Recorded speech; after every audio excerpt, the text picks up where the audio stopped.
All right. Welcome in, guys. Happy Tuesday morning. We are going to be doing a lot of awesome streams today. Um, One of today's streams will be continuing our Superman watch parties. So we are about to watch Superman 2, aka Christopher Reeve's 1980. So this is an iconic film. A lot of people love it. We're going to have a lot of fun with it. I certainly have a lot of fun with it. So I'm super stoked to chat with you guys about it. And so obviously, Legion of Creators at 4 o'clock today. Very good show planned for you guys. Hope to see a lot of audience participation today. Going to answer a lot of questions, a lot of Q&A today, and a lot of good videos coming today. I got another DC Roundup video for you guys. I got some Marvel stuff coming out today. Got a lot of good stuff for you guys today. So it's going to be great.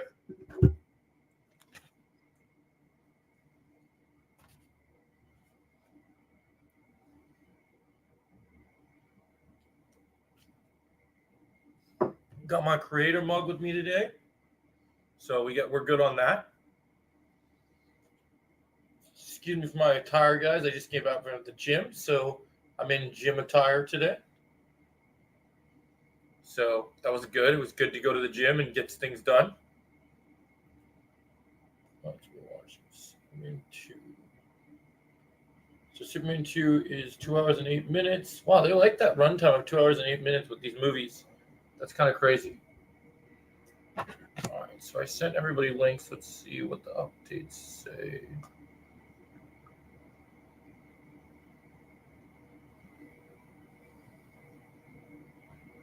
Yes, I did.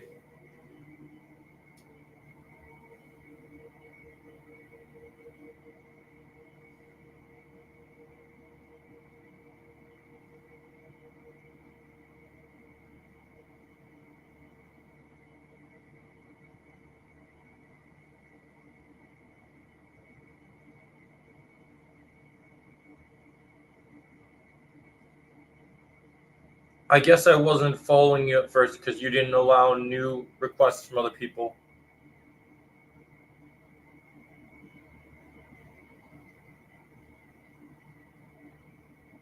That's awesome, AJ. Hey, Talk Watch.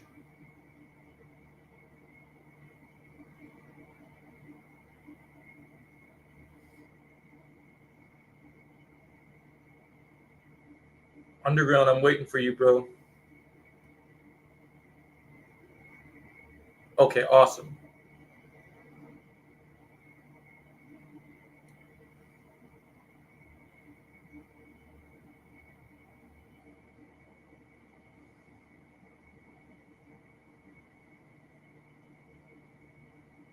Trevor, I see you in this chat. Where have you been, man? I've been trying to message you.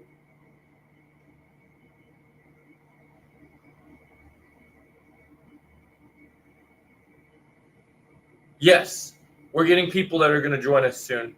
They're just taking their sweet time. So I'm having a little lunch.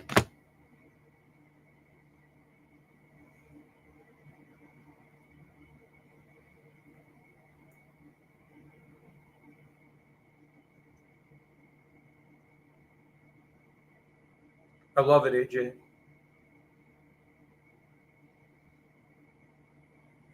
No problem.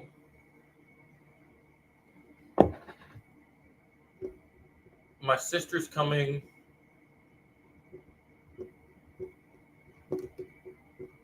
I already have you mod on your other account. What's wrong with what's wrong with your other account I sent it to?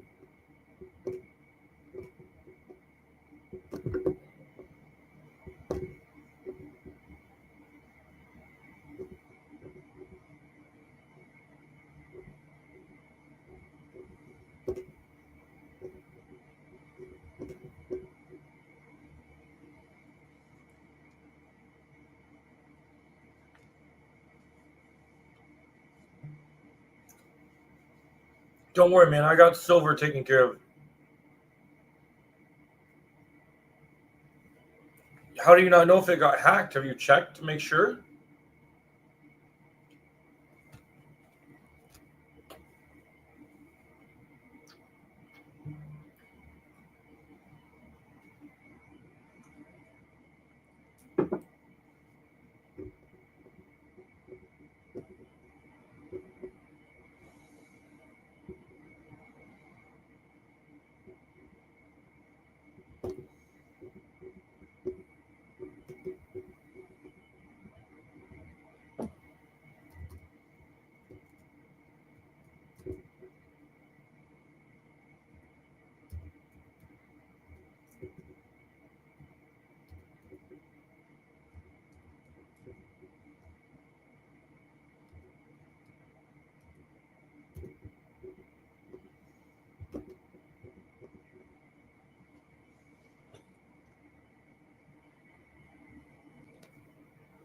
There she is.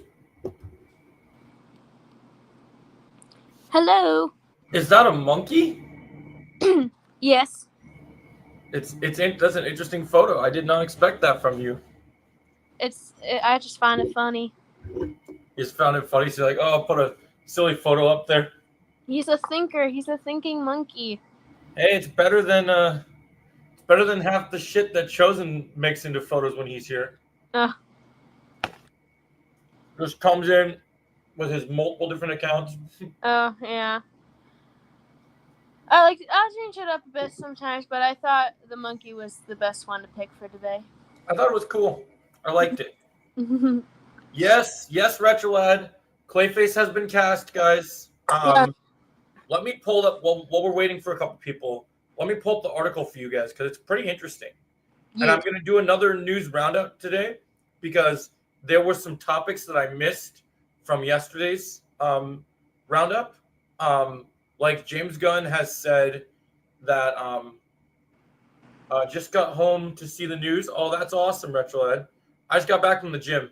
Where is it? Okay, here it is. So DC Studios Clayface has officially found its lead star, and we know which version of Clayface he's playing. Okay. So it says, in recent reported today, the search for Clayface's lead has come down to actors Jake O'Connor from 28 Days Later, Sinners, Hunger Games, The Billiard, Songbirds and Snakes, Leo Woodall at The White Lotus, and George Mackey or McKay, 1917. But here's the thing. Well, it turns out to be none of them. DC Studios Gunn has confirmed that Welsh actor Tom Reyes Harris will take the role in Clayface, with the Raps Umbro Gomez reporting that he'll play the Matt Hannigan version of the villain. Oh, okay. His name sounds familiar. Well, Harris is relatively unknown. He's ranking up credits in Apple TV's Sepcon, as well as Return, Kandahar, and The Gentleman, which I like The Gentleman, so that's good. Wait, is he in the show Gentleman or is he in the movie Gentleman? So he's in the show. I might have to watch this finally. But it says so. James Gunn and Peter Safran are producing Clayface alongside the Batman director Matt Reeves. The Life of Chuck filmmaker Mike Flanagan wrote the first draft of the screenplay before Drive Scrub Horseman Ahmed, who took over James Watkins' See No Evil, Jane Wilkins' See No Evil directs. So they got a horror movie director to direct Clayface. That's good. But it seems like what it sounds like is they were going to have Mike Flanagan. I think a lot of his script still is in there, but he's not able to do the film. But he wanted to originally. Okay.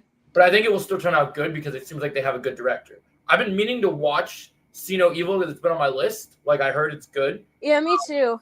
I think it's on Max. In the comics, Hannigan was the second Clayface and an adventurer who turned into a monster after encountering a radioactive pool of platonism. That was changed for the Batman the Animated Series, where he was portrayed as an actor who used an anti-aging cream to look younger after getting on the wrong side of its creator, Ronald Dagan. Hagen is doused in a vat of stuff and becomes a classic Clayface you all know from the comics. We don't know what this means for Bastel Carlo or who the Clayface we saw meet his Green Sea demise in Creature Commando was last year. Okay, that's interesting. So we don't know yet that this is the same Clayface from Creature Commandos. That's interesting because they make it seem like that Clayface might have died in Creature Commandos and that there's going to be multiple iterations. Which I'm fine with that because as much as I love to see everything connected and love to see characters like Rick Flag Sr. coming in, it's good to have characters come in with a purpose. So if there's a reason that they think that it's better to use a different Clayface, I think that's fine. Yeah. I have no problems with it. I do have a feeling, even though it doesn't come out until August, something just tells me that even if it's not this Clayface, I think there will be a Clayface variant in Peacemaker. Oh yeah, probably. Like I just have this feeling, like where I'm like, I don't know, maybe so you can have Rick Flag Senior fight him in live action too, and then also probably Peacemaker deal with that shit because Peacemaker's comments would probably be hilarious. Mhm. I'm really hoping, and I don't know if it'll be in casted on time because of all the issues. I would love it if James Gunn made all these statements about having issues in Batman and the secret cameo he's talking about just ends up being the new DC Batman before they announce it at Comic-Con. Since Comic-Con is going to be a huge thing, and it has a lot of focus on Peacemaker, because one of the things I think would be the best about Batman appearing in Peacemaker is the fact that in Peacemaker Season 1, Peacemaker talked so much shit about Batman being a shitty hero because he always lets his villains go back to jail and get away. Uh-huh. So it'd be hilarious to see Peacemaker standing there with like Alan Richardson or someone else and just being like, "Oh my god." How I would have Batman show up in Peacemaker is just have Batman beat him up. Yeah, like that's how it ends. It'd be cool in the end. Like imagine Peacemaker thinks he's beaten the mission, and then out of the shadows, someone just takes him out, and then And it's Batman, yeah. That'd be awesome. Especially because they're building the whole theme in the show right now, which is connecting with Superman, where they're like, whatever, even though it's not the Justice League, the team that Superman and these other heroes have in Superman, Peacemaker wants to be on at first, but then because Peacemaker does what he does, it seems like with James Gunn's brother, Maxwell Lord doesn't really like Peacemaker. Which, yeah. I mean, I don't blame him. I mean, he's kind of an acquired taste. Yeah, he's something, all right. Well, I love Peacemaker. I'm incredibly excited for that show. John Cena, for me, has definitely replaced The Rock and even Dave Bautista for me in terms of, like, my favorite wrestling actor. Like, have you seen the old stuff where John Cena was at these events and would freestyle these teens? Oh no, I don't think I've seen that. Oh, it's so funny. It's so funny. I think the last because these teens were calling because John Cena doesn't have a wife. They were calling him gay, and he's like, I mean, I have a wife, but you have a boyfriend, and just like he was just going hard on them. Oh my god, it was funny. Like I have to send it to you because it's hilarious. Him freestyling is hilarious. The last thing I saw was with John Cena, and that wasn't Peacemaker related. I think he was some babysitter, and there's this meme of a picture of him wearing like a My Little Pony shirt. And I liked how they used him in the Daddy's Home movies. Oh yeah. Where they're like where Mark Wahlberg's like, are you her dad? Nope. Those were good movies. Yeah, I enjoyed those movies. So I liked. So I like John Cena. I've yet to see anything that I didn't really like him in. I even like him in like his smaller like comedy like party roles. Oh yeah. I still need to see that one with him and Henry Cavill. Argyle, I believe, is on. I think it's on Apple TV actually. Yeah, I heard that movie didn't perform so good. No, but it's made by the guy that did Kingpin, so I want to see it still. Oh yeah. Because I like that director, and I do that a lot. Where like if a movie's reviewed bad, if I like a director, I want to see their films to know their resume. Right. Yeah, that's fair. And I've always been like, people will say something's bad, but I'll still want to watch it. Like I know Snow White's gonna be bad, and it is bad, but I'm going to watch it myself because I was in the minority. Jake and all my other friends really like Lilo and Stitch. And I personally, like, I don't hate it. It's not, I'd say Karate Kid Legends is a worse film than it, but my flaws outweigh my good things to say about it. Yeah. Like, it's funny that, because Jake's seen that movie 4 times with his girlfriend and everything. I could not imagine seeing that movie 4 times. Because if I'm gonna watch Lilo and Stitch, I'm gonna watch the original movies because Yeah. I can't see myself. Also, just like rewatching a live action version 4 times. If you like the live action version, like it was a good take, I would understand. Yeah, I would rewatch like the Cinderella live action 5 times. They just need to botch these live action remakes and just make original stories. Like I want more like Cruella. Because man, yeah, Cruella was okay. I liked Cruella a lot, man. I thought Emma Stone killed that movie. I thought that movie was great. I think she did a really good portrayal of Cruella. The Yeah. story is kind of meh, but that's okay. I mean, I liked it better than the previous things because we weren't getting the same thing that we've gotten over and over again. So I like that we're seeing inside the mind of Cruella, and I think they need to make more villain movies in general. Yeah, villain movies would be a better alternative. Because I like the first Maleficent. Because look the at sequel was okay. Yeah, because look at what we're seeing with with DC right now, right? Joker 1, great film. Joker 2, because the director decided to shit the bed, sucked balls. But that's on the director. That's not on the IP, right? And so then we're getting now a Clayface movie. Like, did you ever think, like, when you think of, like, villains, like, obviously we're going to see Batman's villains fight Batman in different movies and stuff and TV shows, but did you ever think that we would see that we would see them get their own stories? No, not with some of them. Like, I would, like, with Clayface, like, it's such a good idea to have his own movie, but, like, I never would have. He wouldn't be my first, thought. I was thinking last night about not just movies, but if DC wants to go all in on these, introducing these characters through making people invested in playing the games connected to stories in the movies. I was thinking about this. I might put this in my roundup video. I want a Two-Face game, but like the Scarface game. Oh. Where instead of just being like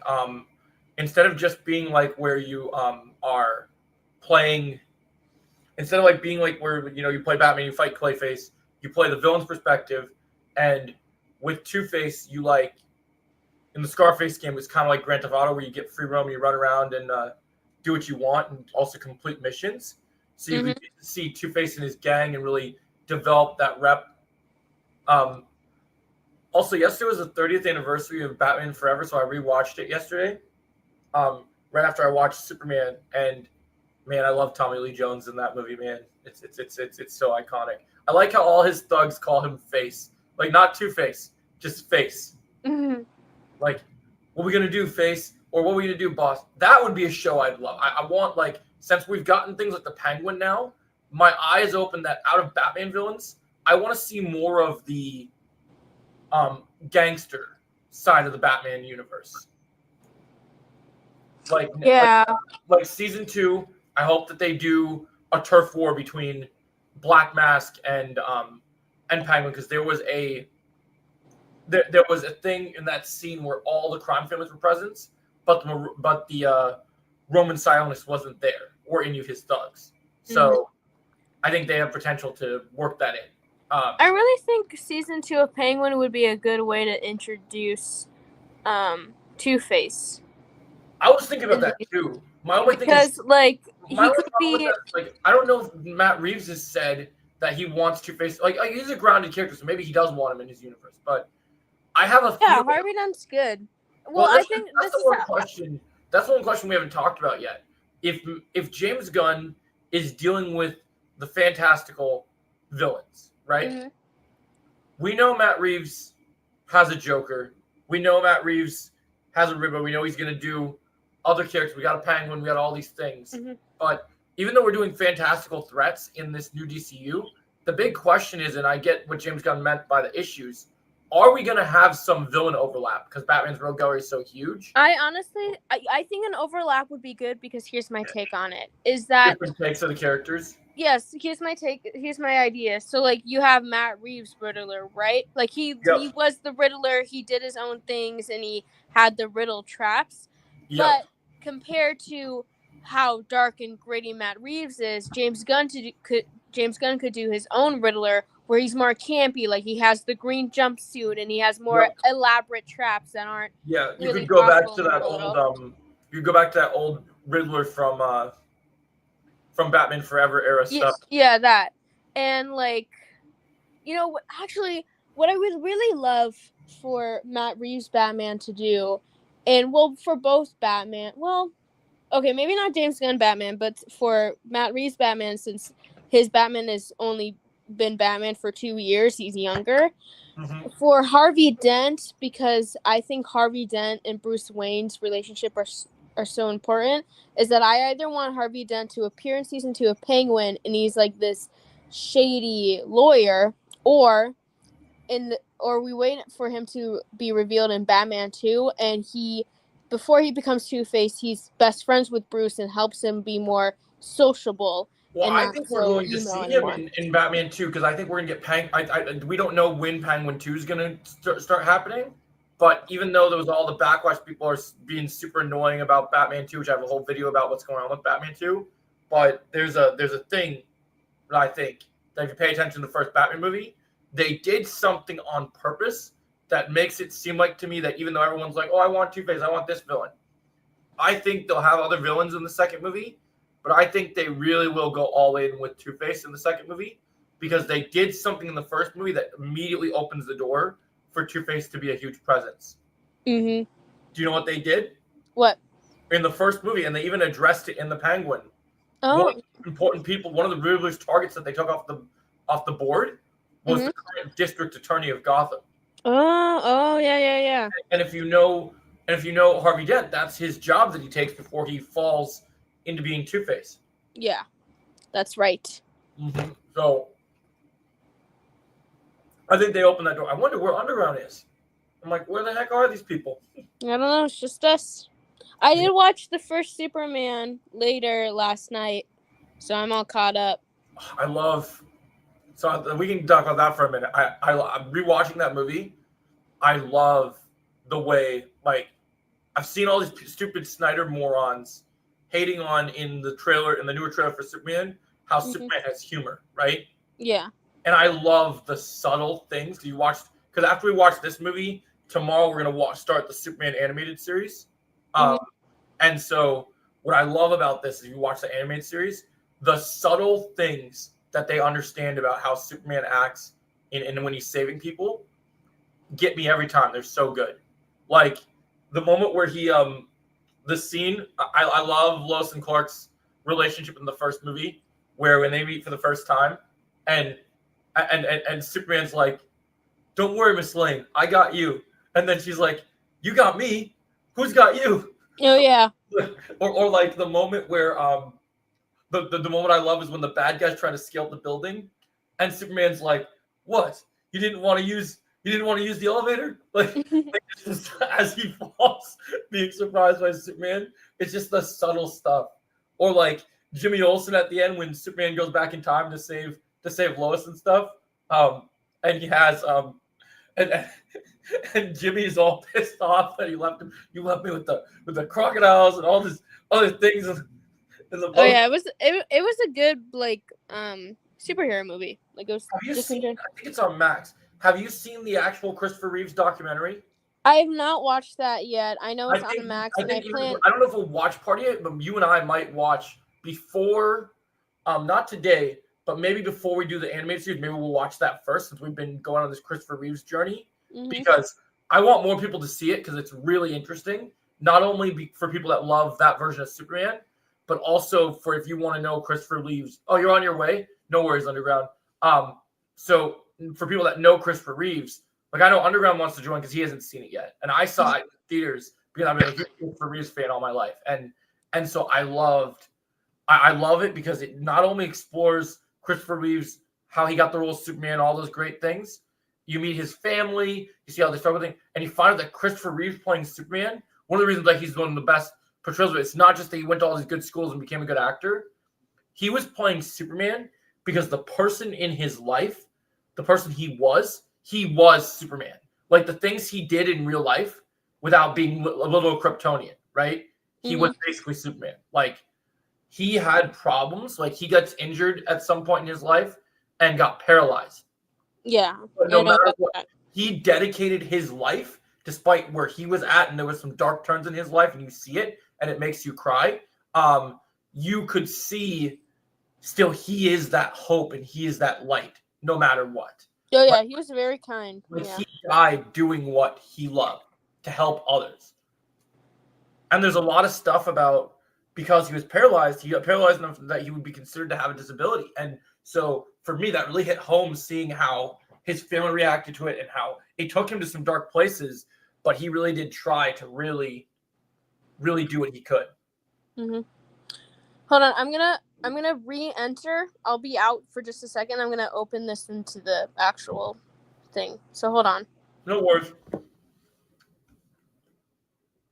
And we're just waiting for Underground. It's all good. She'll come back.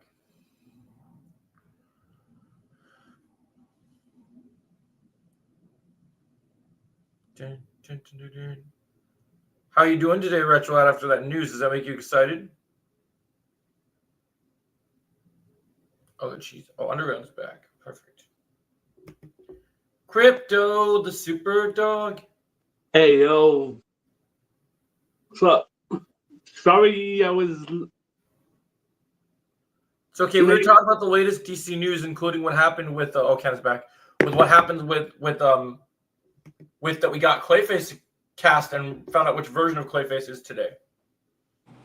Oh, damn. Okay. I was also going to tell you guys something about... I think I talked to Underground about this. I found out last night, Kenna, that James Gunn and Kevin Feige have talked about if Marvel goes to shit, like that if this Doomsday stuff just I was if it doesn't work at all. Yeah, like if Fantastic Four just doesn't do well, there is a plan and it has to and James Gunn said the only way it would happen is if he gets to write it and make sure it's done right? Uh-huh. But he said that a Marvel DC crossover in the new universe, the DCU and the MCU, is not off the table. But he basically said that they'd only do it if he gets to write it. Like, if we have Superman and Spider-Man, it has to make sense. Like, so he said that. So I love that. I love that not only that it's out there, but that it's not just going to be this big cash grab thing, that he would do it only if the story made sense.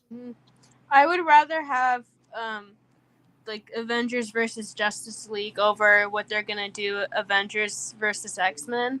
Well, I think anything they do that would be those two worlds colliding, there's no way people wouldn't be interested in that, especially with where DC is about to go. Because I think that they just, like, there were some people, there was some hate. When I was playing Marvel Raw, there's some haters in my stream being so, like, there's this guy that I was talking to. I think it's a bot account of one of my other friends. But, like, he was saying these crazy takes about Star Wars and Marvel and liking the Acolyte and all this other garbage shit. And then he goes on to say that he's 50-50 on DC more than the other studios that they're making. He's like, well, I have problems with Marvel, like, but I'm still 50-50 on DC. And his excuse was because they made the old DC Extended Universe and it wasn't very good.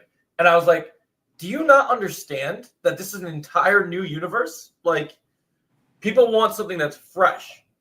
Yeah. Like, I would understand if the same people were working on this new DC universe. But they fired an entire team because the creative sucked. Mm-hmm. They said, you worked on Rise of Skywalker, you want to do Man of Steel 2? Hell no, get the fuck out of my office. Get the fuck out of my face. You worked on Rise of Skywalker. I don't want you here. Because I don't know if I told you that when they were doing the Black Adam Man of Steel sequel that they were trying to do, when they were throwing in the scripts, there was actually a thing where the writer of the movie was going to be the person that wrote Rise of Skywalker. And I was like, no, that's not happening. That is not happening. Because people always point fingers at the director. But we also need, with characters and stuff, we also need to point fingers at the writers. Mm-hmm. Because you can put all the blame you want on Kathleen Kennedy for the They Fly Now, but I guarantee that was probably one of the writers that wrote that and thought they were being funny. Yeah, yeah. And then somehow Palpatine returned. Guaranteed that was a writer that's a moron that didn't know what he was doing. But I just can't believe people when they look at, like, one of the things I love, I saw people hating on the fact that James Gunn is so interactive with his fans and then also like having a huge social media presence with what's going on with DC, right? Mm-hmm. And I realized that, like, even if you go back to the early stages of Marvel, there was interviews where Kevin Feige would say things and when they're talking about the Avengers, he got excited and there were cool things. But when you really look at it, he especially now from phase 4 to phase 5, he does not speak to the fans. Yeah. Like my point was yesterday that he shows up with all these cool new hats, but he comes to these premieres and he lies to fans. Like he'll literally say, "Oh, this project's gonna be really good. You're gonna love it." And I think James Gunn has a nice balance where he talks to the fans and he's telling the truth with the fans, but he still has like this boundary where he's like, "Well, I'm the creator and I'm doing this." Because I like that he outright. When you're a creator of a show and you're being too nice to the fans, then it gets a little. I like that if someone says something he doesn't like or something that's wrong, I like that he's not afraid to get in their face, despite them being fans. Mm-hmm. Like when they were going after Matt Reeves for taking so long with the Batman 2, people keep saying it's canceled and all this bullshit, like all these scoopers. Yeah. He was like openly calling people mean and saying like, basically the equivalent of saying, "Oh, let Matt Reeves cook." Like you guys don't understand. Yeah. That Matt is slow because this process needs to be we have an amazing first film. You have to start out and do amazing stuff. So it's like they don't understand that the process takes longer. And the Snyder fans, I love when the whole thing, I was gonna do a video about this, and I might still do this. I covered it in my roundup video that's being talked about. You heard about the new thing with the Snyder dickhead movement, right? Yeah. Where they claim they're not going to support Superman, but somehow they're going to find a way to watch it so that they can leak all the spoilers out and post them everywhere for people, because their thought process is, oh, people don't want to, if people won't see the movie if they know all the spoilers before. And so there's stupid fuckhead logic, especially after the Jason Momoa thing they pulled. And James Gunn responded to these fuckheads, and his response was, "Oh," because they're like, "Are you worried about these guys like ruining your movie or your experience?" I guess I think some interviewer asked him, and you know what he said? He said, "I'm not worried about 8% of these people to like go and like he made their fandom, which it is small. I don't know how many people it is specifically in this Snyder cult, but he made it sound like it was like 8 people." It's not a lot. He's like, I'm not worried about them. This small portion of the fandom, they're trying. It's the same thing when Star Wars was divided with the people that were the prequel lovers and the sequels and everything else. It's like there's that minority of like, okay, you're this percentage of this. But Star Wars, it's a little worse because there is actually bad things. But I think here, it's different because you're dealing with a situation where like they really are that small of a fandom. Yeah. Are you loaded up Underground? I am, yeah. Okay. You have it loaded up, Kenna? Oh, we're watching it now? Hold on. Yep. Hold up. Yeah. All right, now I'm ready. All right, I'm at the HBO Max screen right now, so we can hit play whenever. All right. 3, 2, 1. All right. I love this sequel. I haven't seen it in so long, but I always love it whenever I watch it. Because the first movie had such a big focus on Gene Hackman's Lex Luthor, where this movie puts a focus on Zod. And I love this version of Zod. And just the fact that we got a Superman movie that dealt with the Phantom Zone is huge.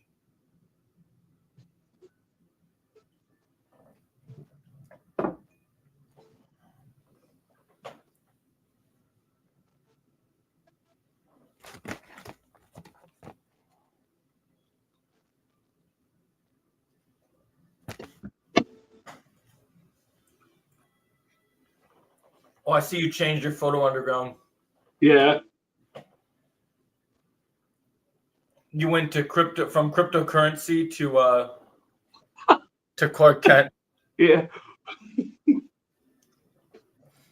That's me and Underground's joke. Underground loves to call to call cryptocurrency. Yeah, I saw his username that one time where it said that or something. Mm-hmm. I just find it funny.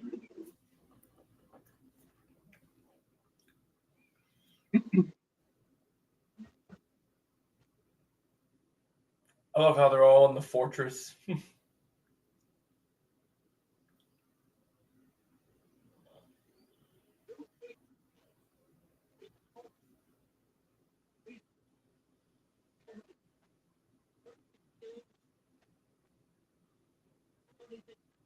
lights are out.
I love this version of Zod because it's so very 80s. Yeah. I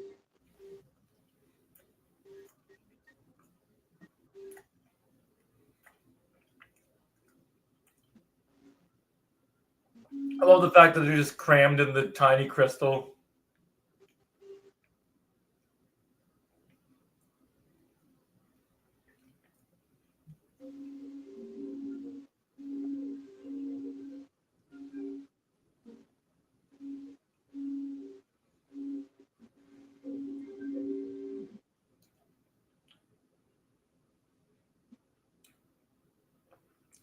We just started Horror Fanatic. It's going good so far.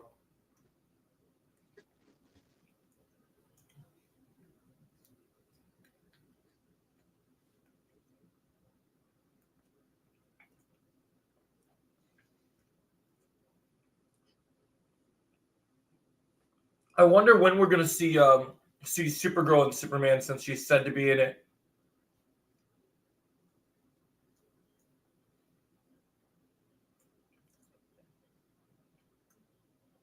If they're keeping her out of the marketing, I'd have to assume she's either a part of the end credit scene or before the end credit scene, and they just don't want it spoiled. I guess end credit scene.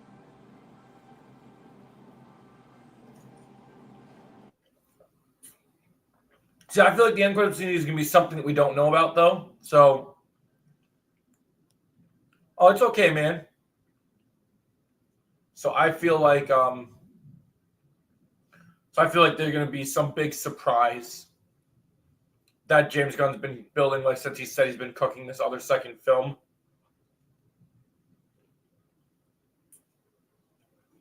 Because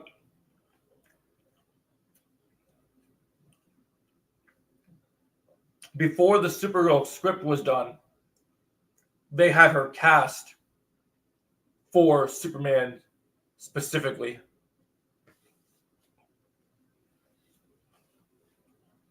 So I wonder what she'll probably come in later, in the later half of the movie. We just don't know when.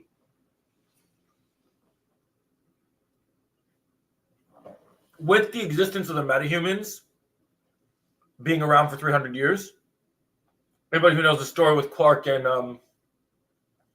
her, you know, when Clark goes to Earth, she doesn't fall that long after because she was supposed to look after Clark.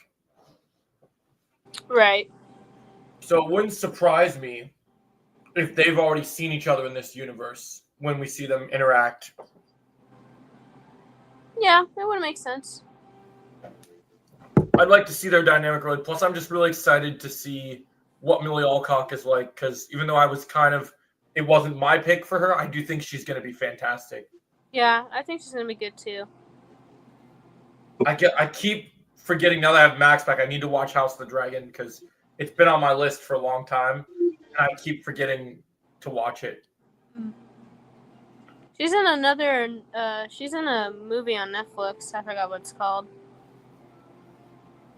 but like, it's some sort of work cult that she's in. I can't remember. I like how this movie is replaying all the moments from the previous movie. Mm-hmm. The soundtrack of this movie is so good. I'm so glad that for Superman they decided to bring a new rendition of the John Williams theme Because there's just no way that, as much as people will always remember John Williams for Star Wars, there's no way you can ever beat that Superman John Williams theme. Yeah. Like, I'll just be chilling, and like yesterday I was watching the first movie, I couldn't stop humming this theme. I just like I couldn't get it out of my head. But in Smallville, Supergirl was hidden. Yeah, that's true. But Smallville was doing things differently and not an entire 100% accurate take. So, like, there was different things they did. This is going to be very comic book in the DCU, which is why I'm more excited for the DCU than the MCU, because the DCU isn't going to alienate its fans. So I feel Marvel has alienated its fans by literally going and doing things. Because Feige wants to pander to the general audience. Although I think there's some cool news for you. Apparently, even though the project comes out like next week and nobody has any hype for it, apparently RDJ gave his blessing for Ironheart. I think it's good too that he doesn't care about the general audience. I agree with that. He needs that. We need to put focus back on the comic book fans. Like, it'd be awesome if the MCU continues to work for the general audience and they just continue to have that as their universe and their world. I'll be sad that I can't enjoy Marvel anymore, but at least we'll have the DCU to look forward to if that were to happen, right? If they were to come and go like, oh, Marvel's for this audience only now, just like how Star Wars is kind of doing. So if they go that route, then I can just not care about that stuff and focus all my energy on DC. Which I'm fine with. When I was a kid, I liked DC more than Marvel anyway. Like, the comic books for me, as much as Stan Lee will always be a legend, I loved reading DC comics more when I was younger. Like, I just thought it was really good stuff. Unless it does something dumb, but I do think, I think Ironheart will be good. Yeah, that's true. I saw RDJ gave his blessing over her playing in the Iron Man, like, Ironheart mantle. And apparently Doom, RDJ revealed, because even though Doomsday is delayed, they're still working on it. He's wearing a new Doctor Doom themed hat from Pinewood Studios. And I was telling Underground, I came up with a theory. I think I fixed how Doctor Doom is going to work in the MCU. Like, I figured it out, which is pretty cool.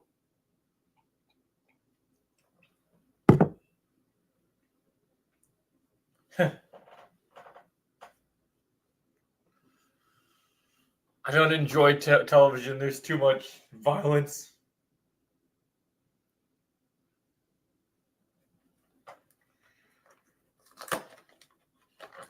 How do you guys like? Do you guys like a Perry White that's white, or do you guys like the more black rendition of Perry White?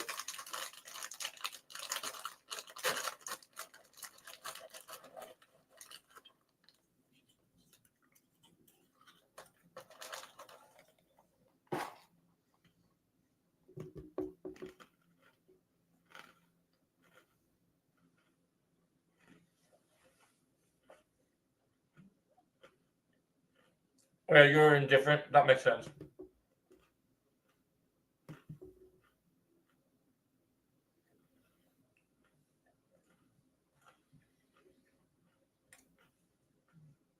That's fair. I've always enjoyed the character. Because, Superman will always have to have a boss. And so it makes sense he would be a dick.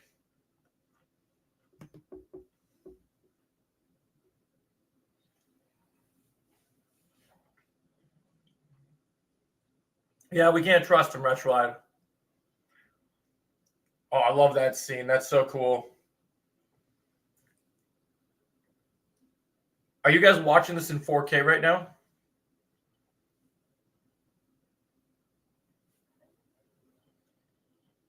I was going to do the Superman animated series after this, but do you want to do Returns next? Is that what you're saying?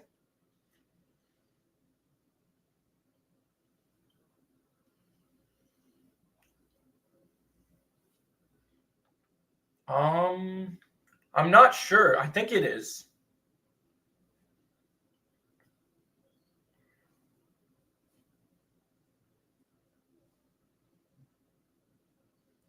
We were going to do the animated series tomorrow, but I guess we could do Returns first. I like Returns a lot.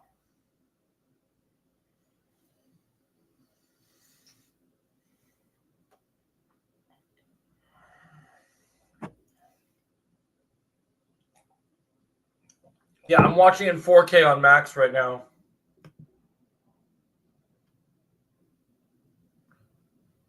I don't mind watching the animated series next. There's still the third and fourth Reeves movie. Yeah, that's true. I forgot about that.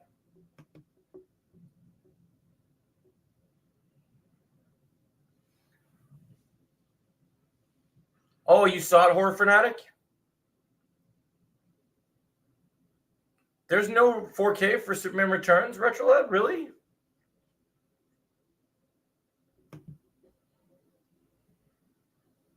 We could finish the Reeves movies first. That's fine. I know a lot of people don't like Quest for Peace, but we've sat through worse.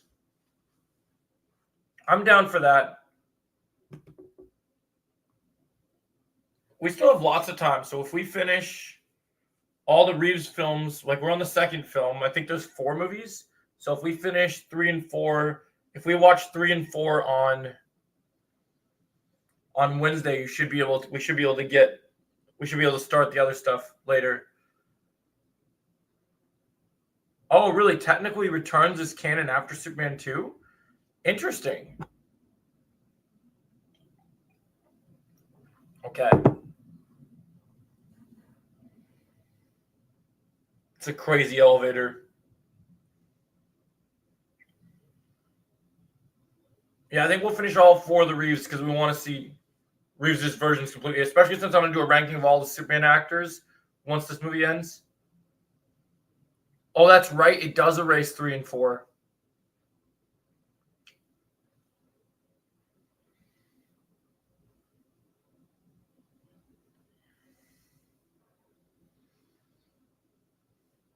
He's doing annoying things again? Oh, God.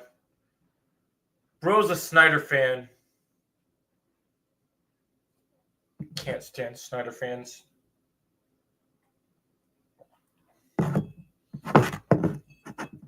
I'm using my Palpatine mug today, guys. Do it. Yes. Dude, the marketing for this movie is insane, bro. It's insane. Most hyped I've been for anything Superman in a long time, for sure.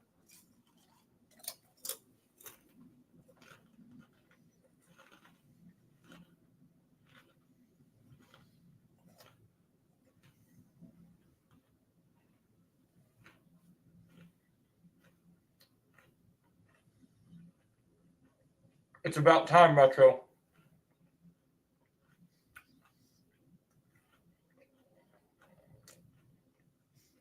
Horror Fanatic, it could flop. We don't know yet.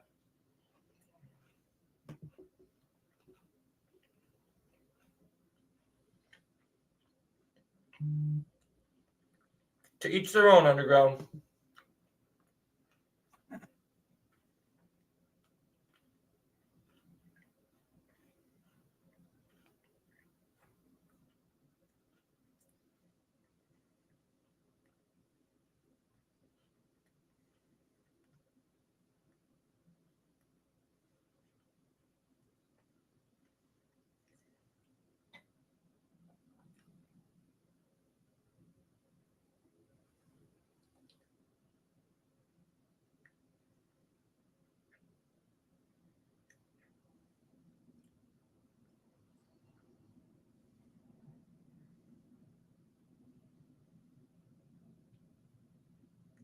Yeah, a lot of people are pretty much.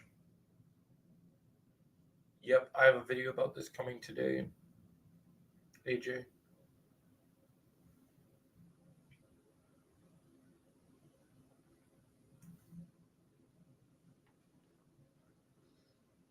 Interesting.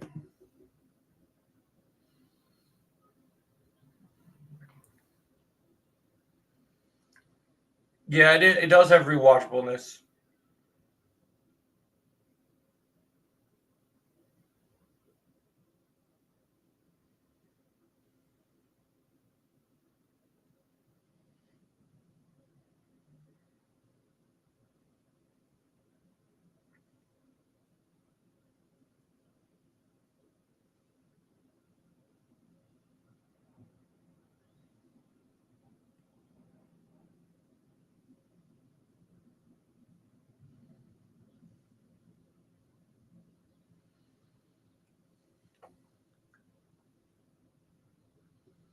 That would have been cool.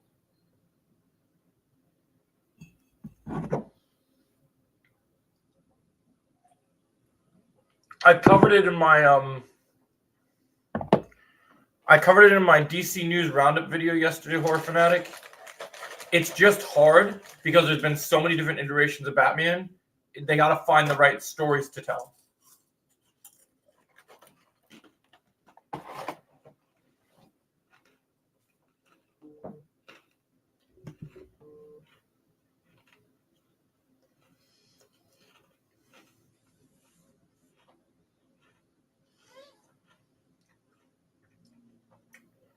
I agree, Kenna.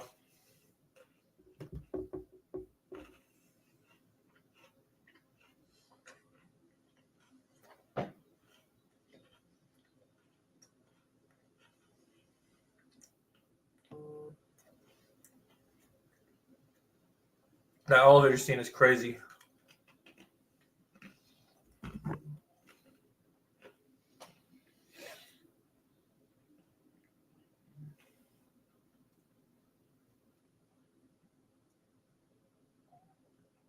This movie's looking freaking crisp. Going into space. Yeah, I mean, with the Batman, with them having the Matt Reeves universe and then having the Bruce Batman actors, it's just tough, Horror Fanatic. But I think they'll figure it out.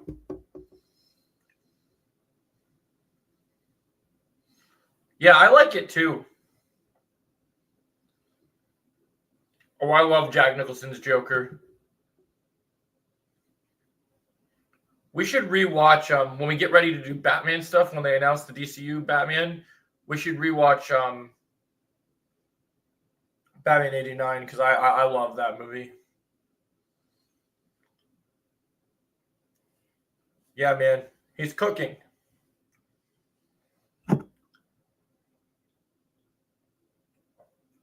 He knows how important Batman is to fans, so he wants to take his time with it.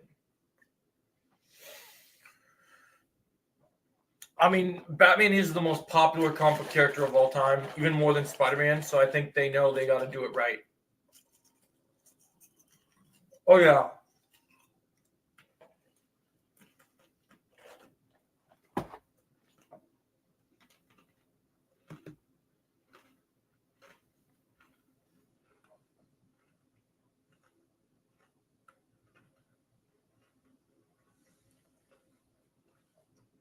Yeah, that'd be awesome.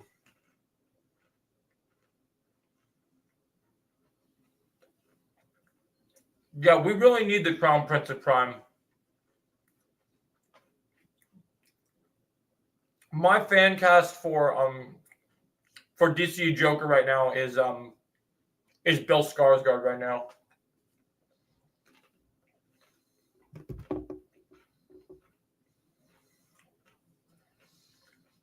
Here's Johnny, iconic line, yeah.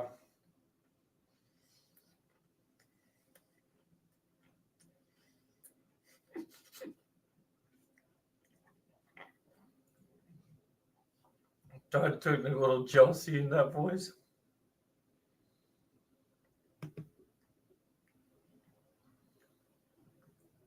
Yeah, I want Bill. Yeah, I want Bill Skarsgård.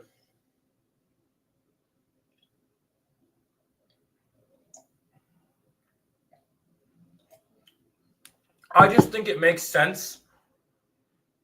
My other pick is if we don't get him, when they did Smile 2, I think Jack Nicholson's son would be cool because it'd be cool to see him walk in his dad's footsteps. Because he looked creepy in that movie. I didn't see Smile 2, but from the trailer, he looked freaking creepy. I would only want Bill if Machete still directs. I would only want Bill if Machete directs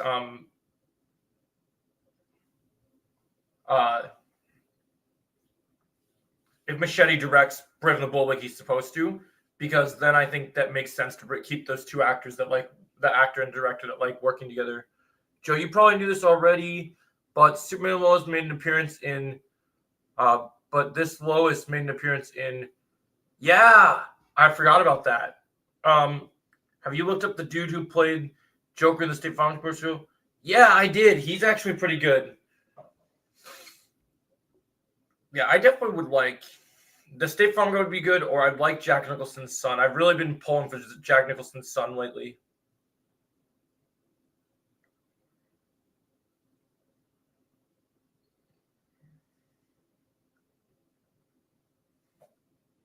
Yeah, I've been pulling for a lot of those good picks.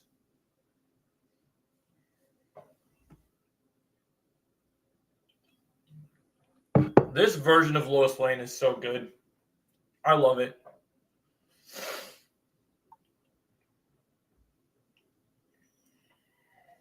Cheers to friendship.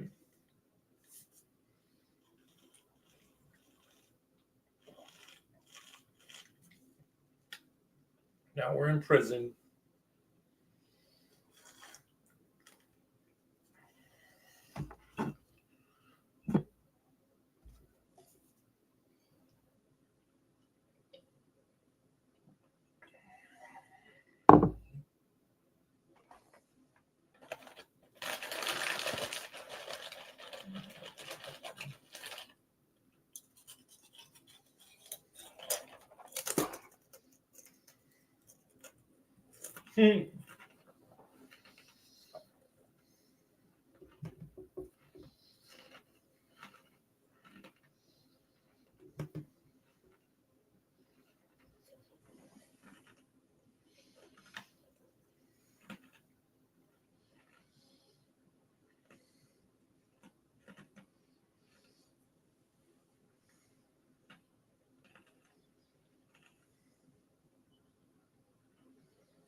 I really hope we get Otis and Mercy in Superman Man. I want to see Lex's henchman so bad.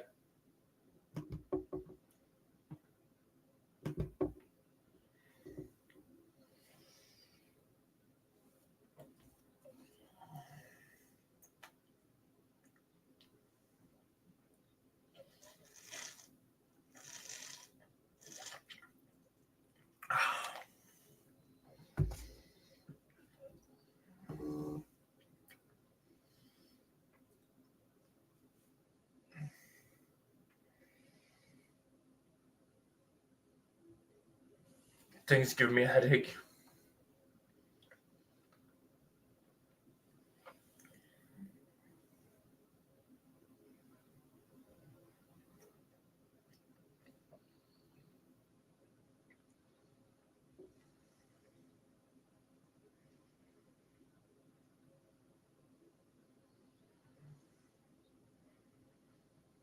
It's cool that they have a huge focus on space in this one.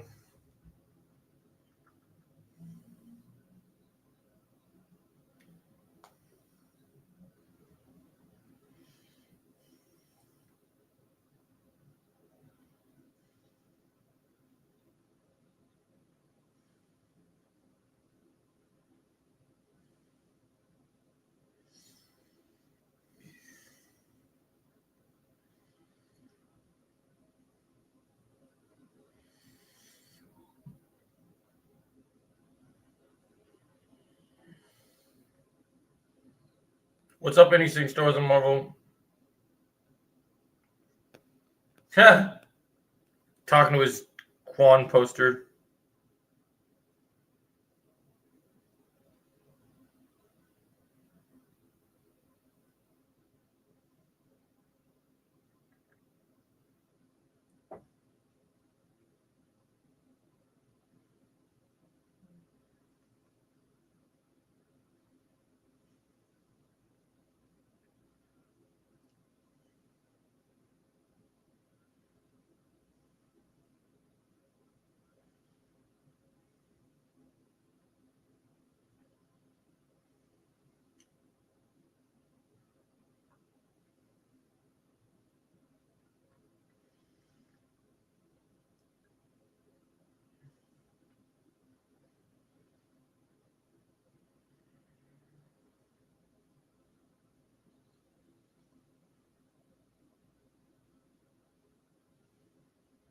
Oh, dang.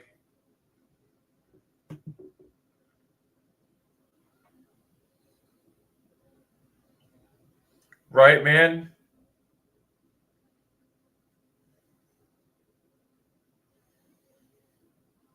Going toward nothing.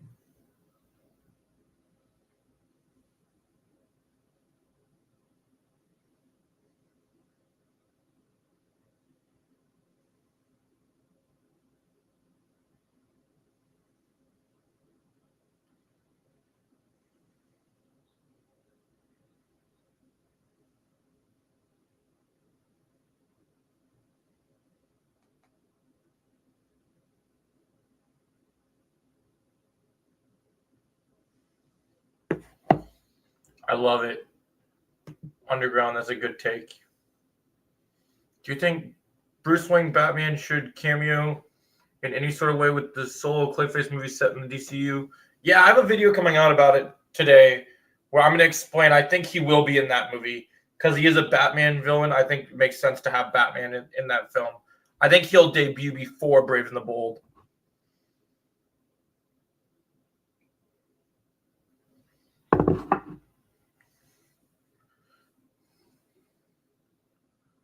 Yeah, man, he's going crazy, bro. He'll go anywhere.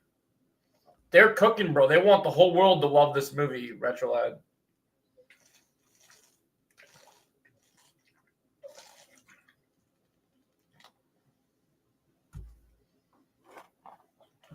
Like we keep saying, Retro Lad, it is time, bro.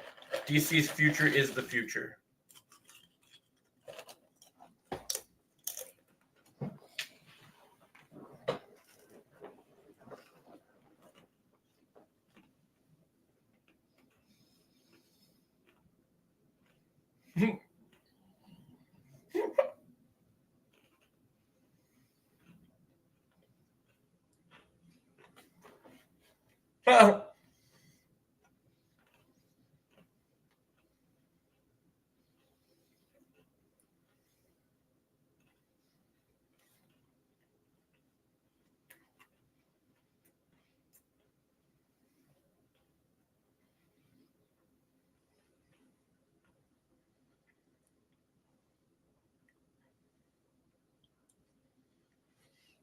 I know, man. I heard.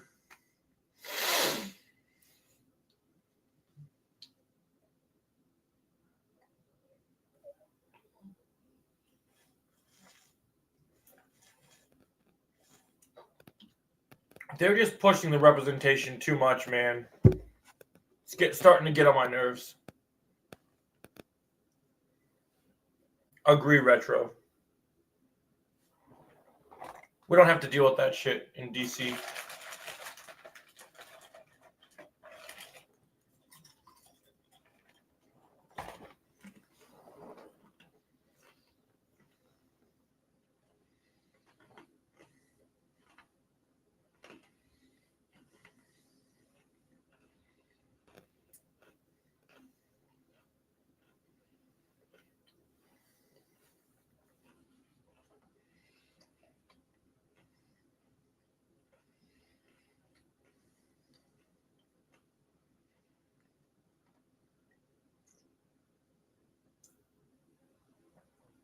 It's a hologram.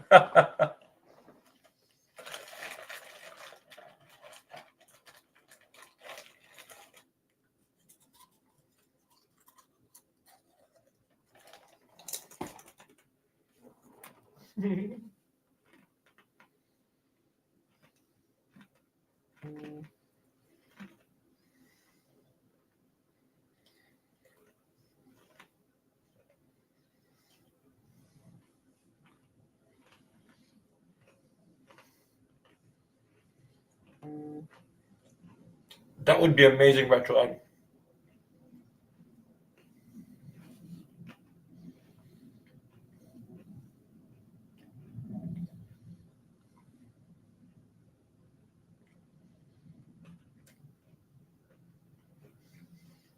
That's crazy. Anything Star Wars and Marvel.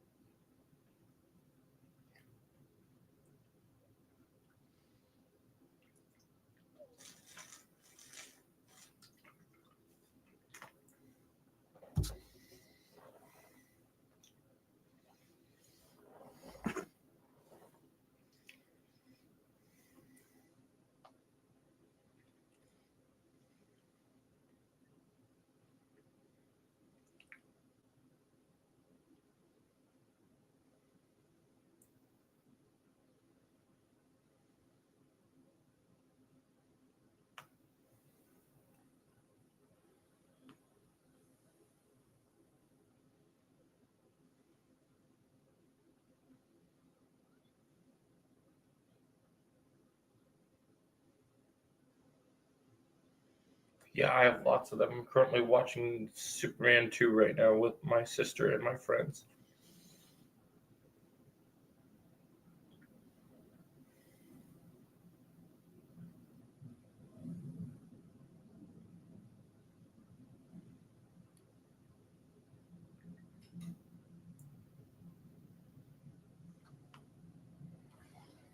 Hey, JJ, how are you doing?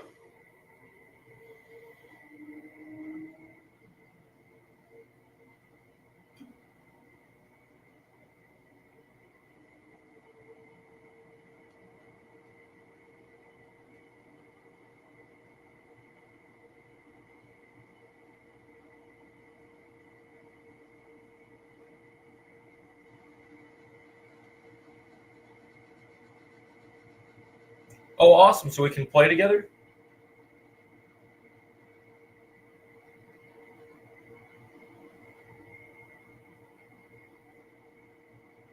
It's great.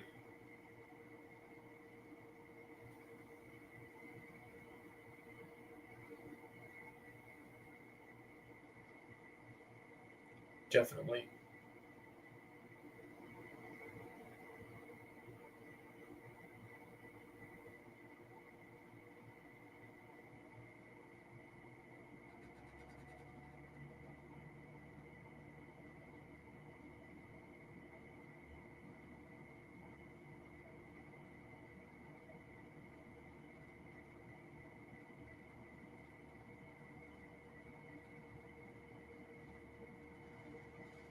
Gee, real polyester.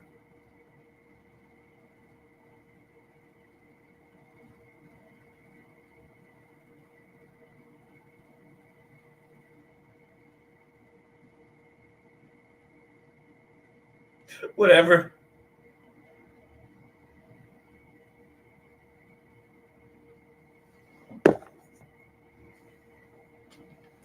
I'll do Fortnite if I have time, either before my podcast or after my podcast, JJ. Um, we are 35 minutes in. I'm at the part where the couple is seeing the honeymoon suite.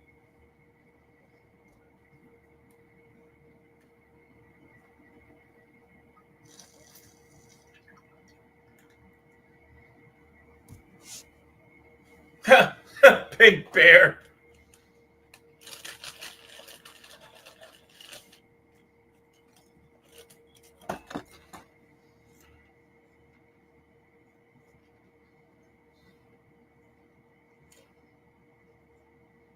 Yeah,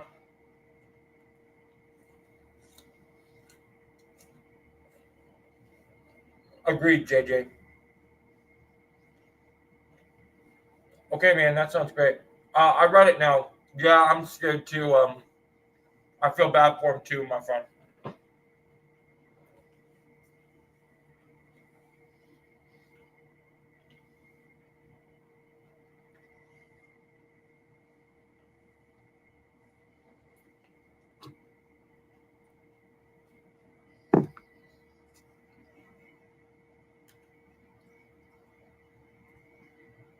Doing great, Media Merchant. How are you? We're gonna play Rivals later, my friend.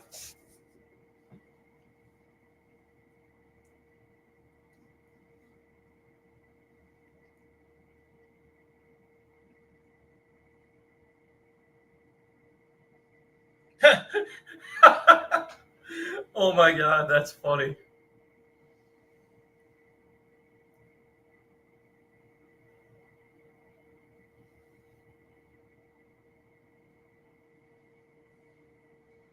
Oh, that's awesome, Media Merchant. We'll definitely play Rivals later, bro, after my podcast.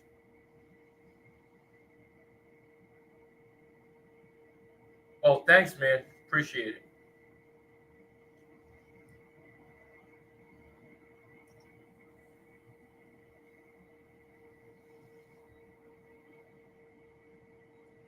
Sweet. So after this, we'll be doing our podcast. Donovan, not Donovan DC. Um, Legion of Creators is going to be at 4 Central Time today.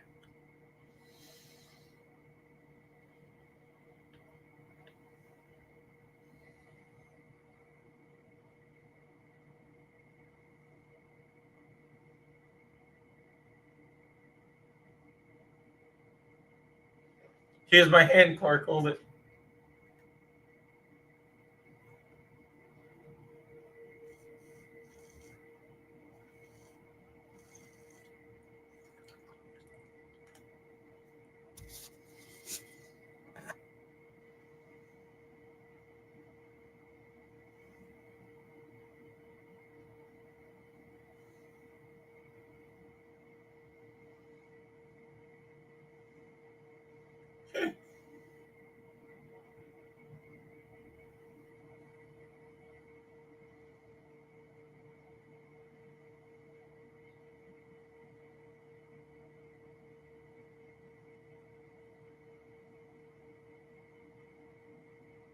See what almost happened there?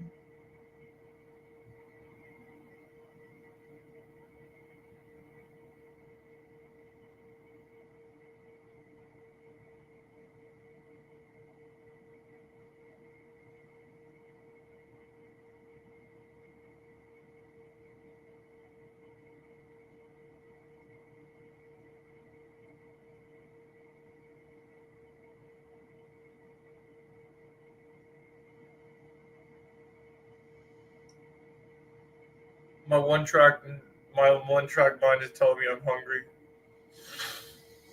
That's good stuff, man. That's hilarious.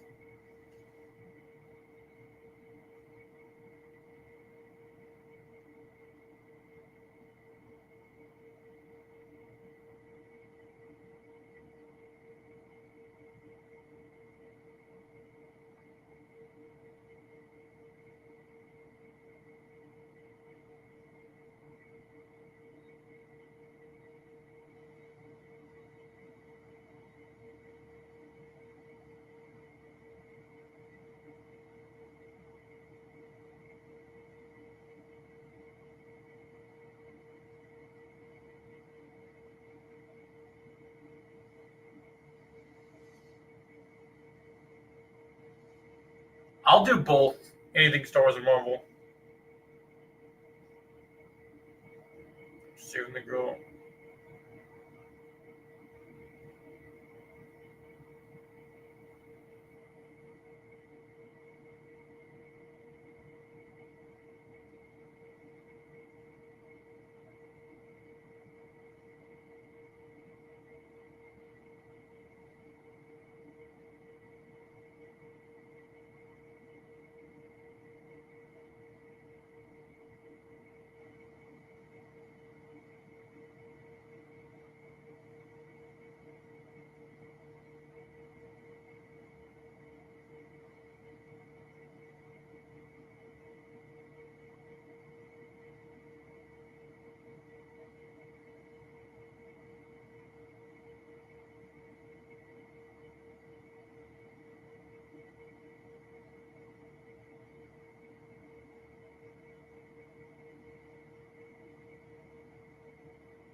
No orange juice.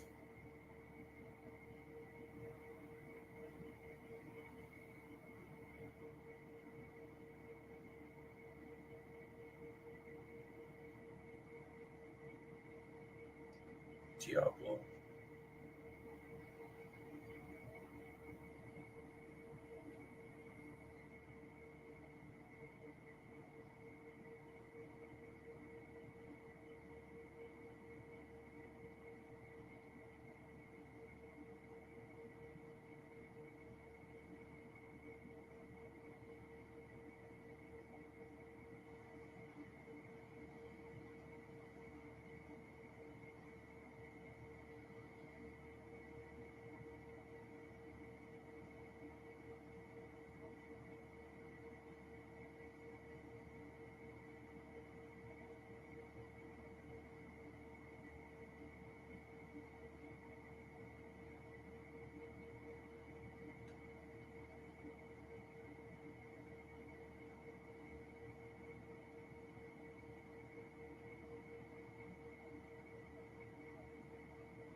Oh, really? So I'm putting that in the news roundup video. So they're saying that he's gonna.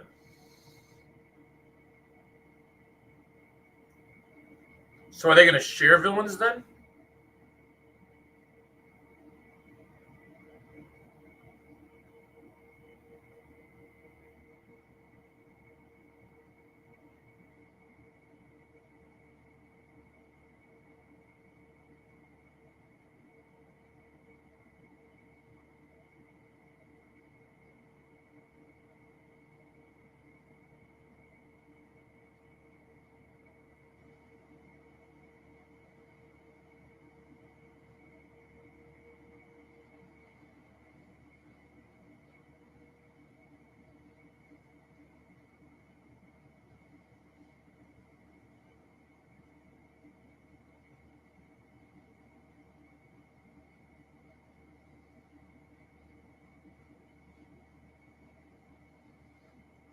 Oh, that's awesome. I love that.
Hey, man, that's a good take if you enjoy it.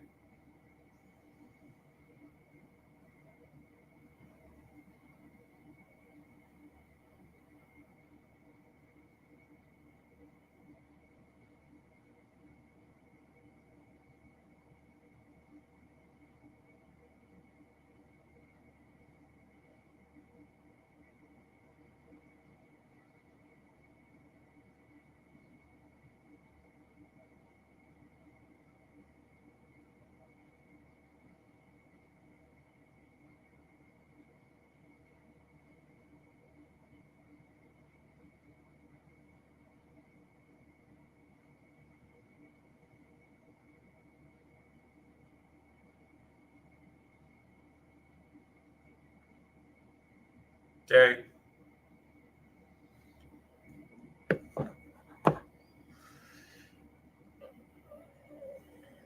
Yeah, man. If we get an Arkham TV show, it needs to be like Arkham Asylum, man. That'd be great.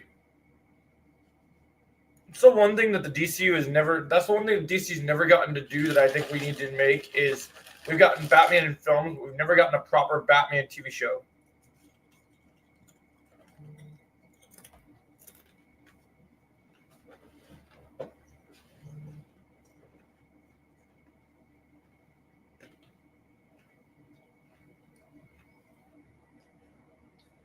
Of course, man. I'm gonna get done as many of them as I can.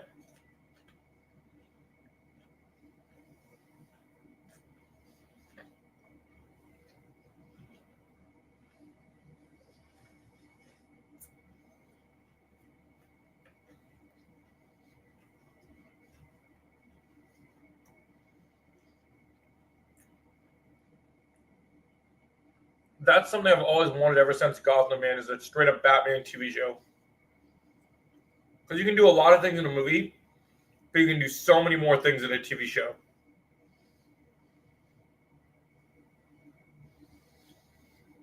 And really develop characters.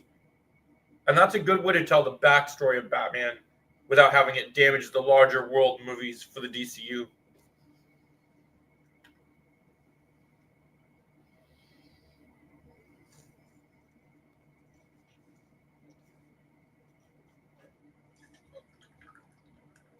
Oh, that's awesome.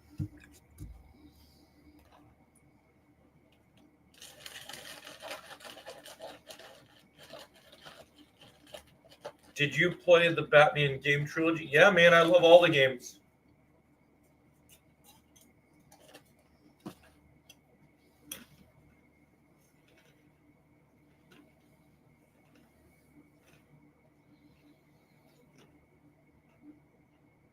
That's true.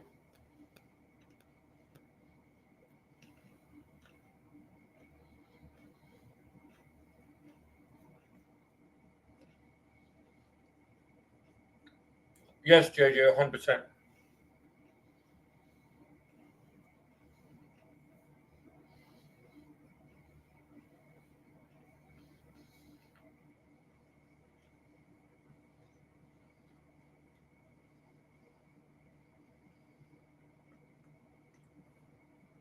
Yeah, City is the best.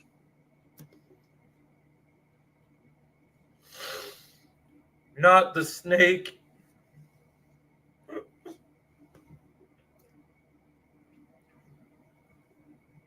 Yeah, City is one of my favorite games of all time. Hey, yo, JJ, touch is crazy.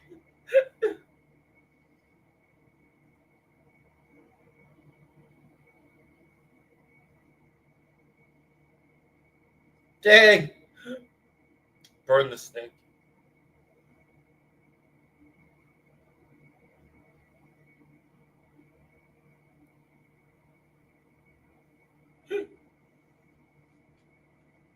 We all have them, my dear.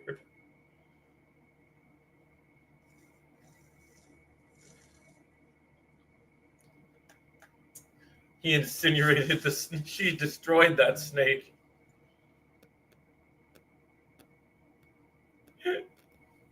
That's crazy.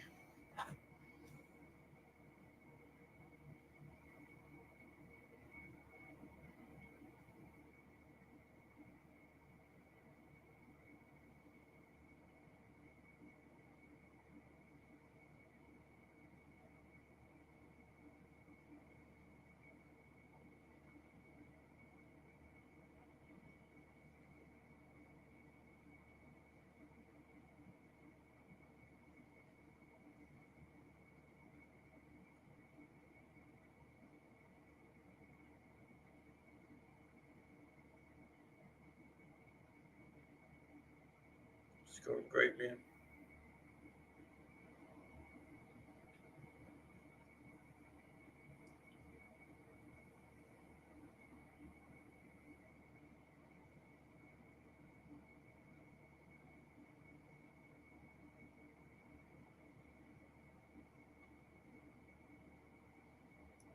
I'm still thinking of my answer. I'm going to add that as to my next DC Roundup video today, RetroLad. The first metahuman in DC. That would make sense because he's thousands of years old.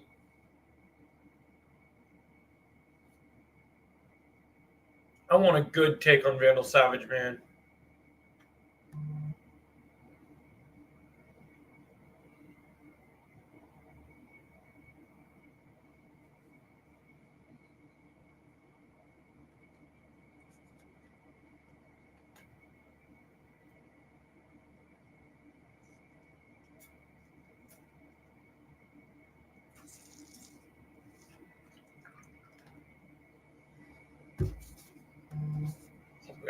Hold up, I gotta get another drink real quick, guys. All right. Be right back. No, that's crazy. I think both RetroLad. I think they've both been around for a long time. You know what? You know what I thought about RetroLad? You know who would be a good if he's not Deathstroke, I think Scott Adkins could actually be a good Vandal Savage. He's got the right height. If he bulks up a lot like he did when he was Killy in John Wick 4, I think he could be a great Vandal Savage. I'm going to make a fan casting video about that. Dude, imagine a Vandal Savage that could fight like Scott Adkins. Bro, a Justice League movie where they fought Vandal Savage would be crazy. Oh, my gosh.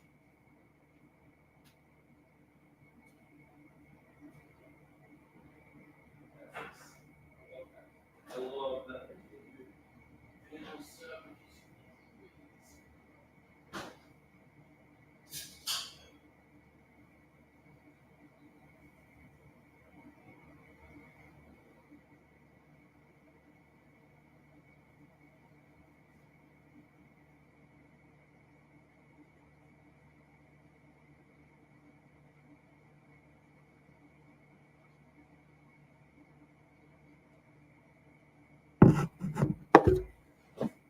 Yeah, man, I want to see his new movie that just released. I'm trying to find out how I can watch it because it looks super good.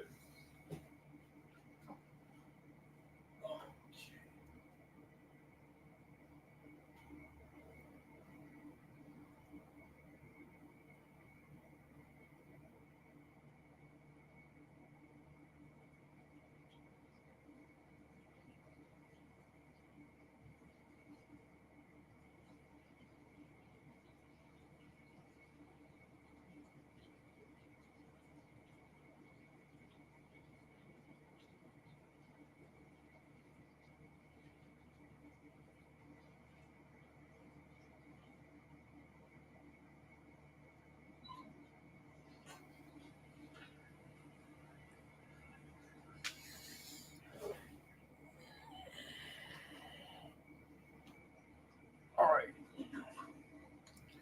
All right, I'm back.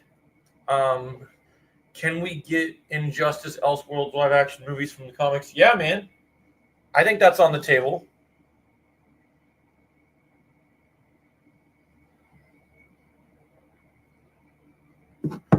I think it makes more sense for Vandal Savage to be the very first metahuman within my Flashverse as well. Yeah.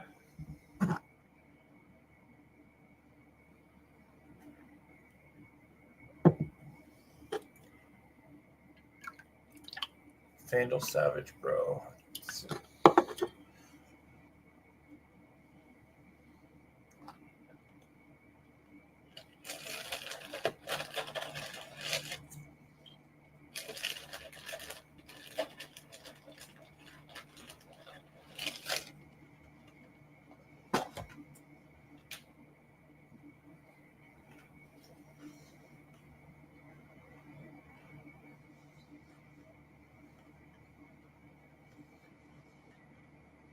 I think that's what we all want in Crisis, bro.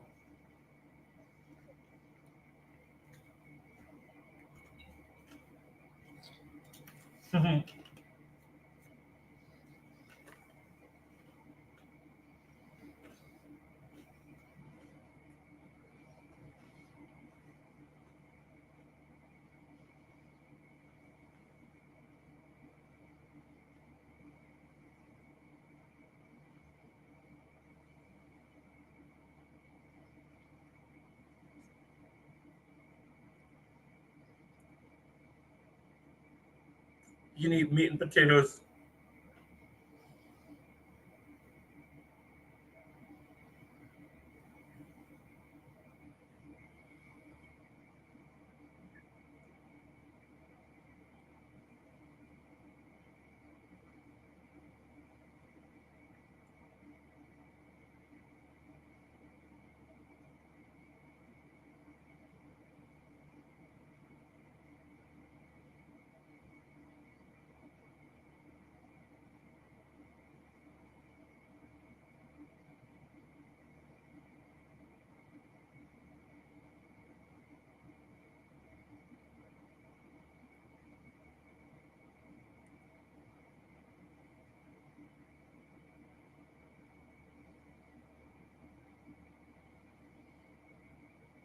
Watch online for free.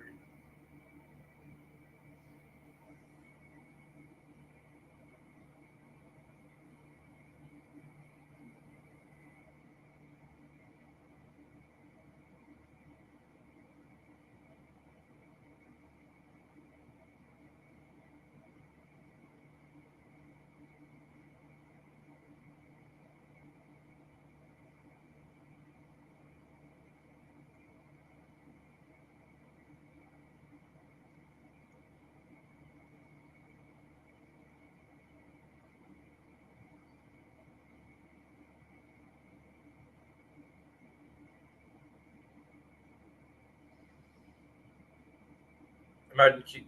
Yeah, dude, so cool. Oh, really? That's cool.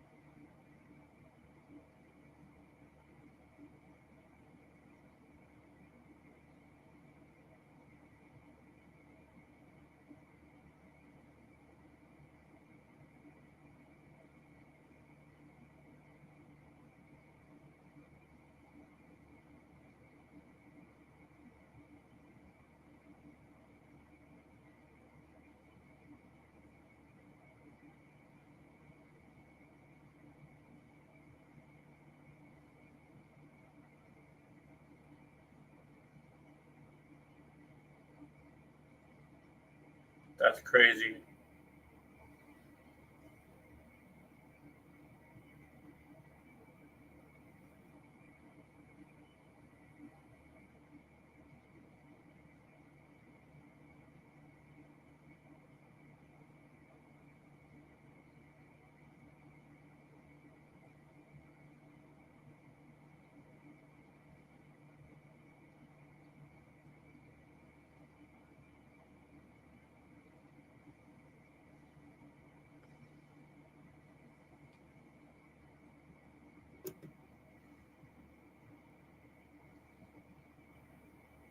Yeah, I noticed that.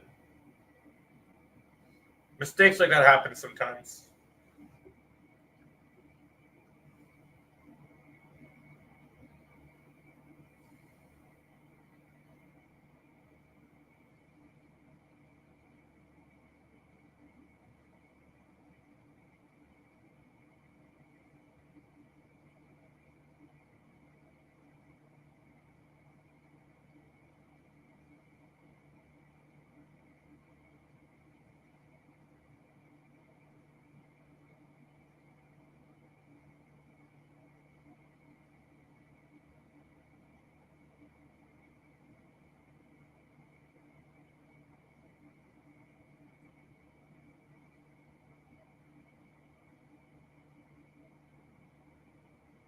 That'd be cool, man.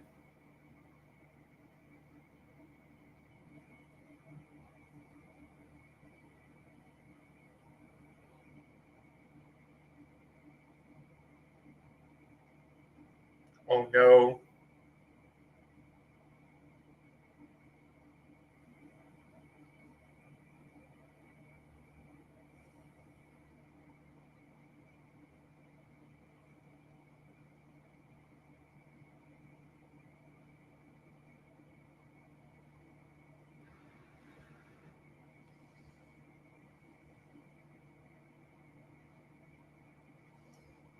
Hmm. That'd be pretty cool. Anything you start with a model.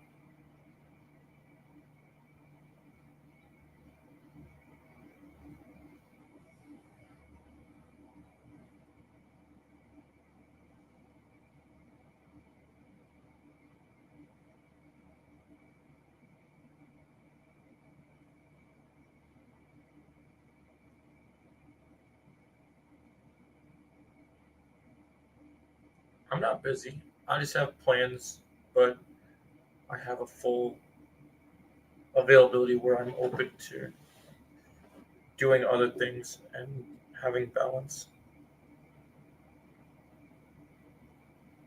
Ooh,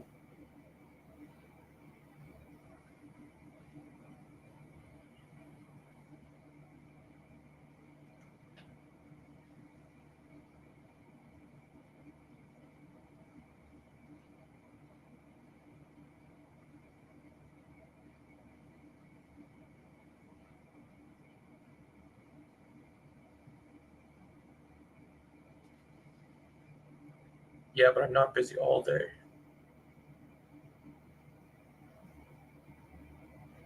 Just different parts of the day.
That'd be cool.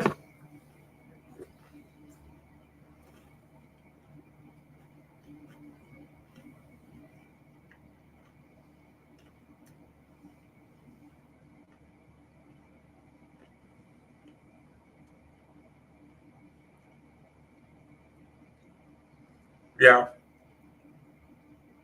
It's because I was working out this morning and slept in since it was my day off.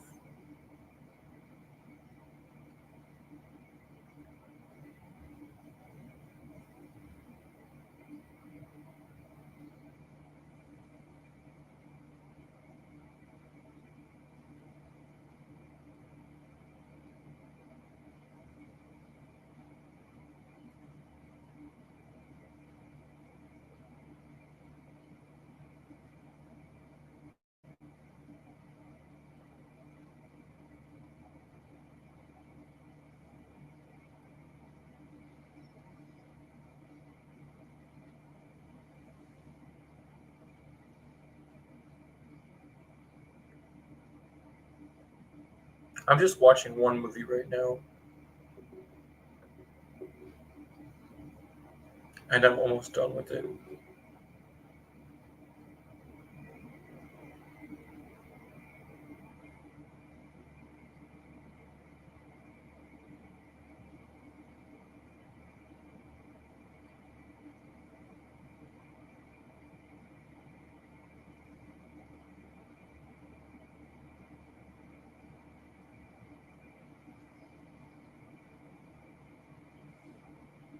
My hands were full, so I couldn't.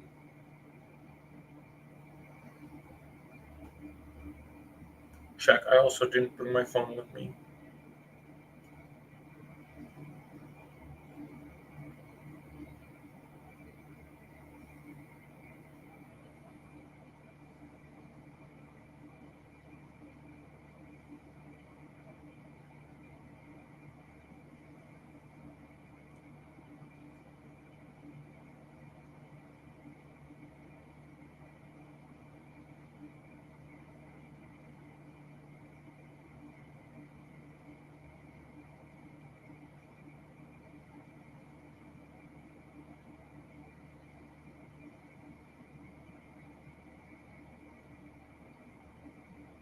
No worries, man. I'll do the best I can without you.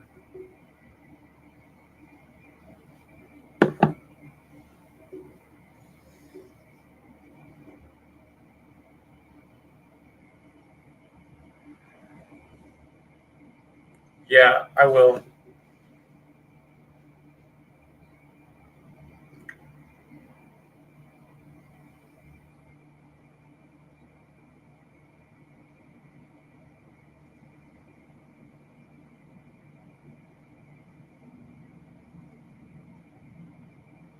Yes, and you're doing a great job. It is a full schedule, but I'm going to be free soon. I promise. Tuesdays are just a busy day for me sometimes, and I'm all about balance, so I try to fit everything in.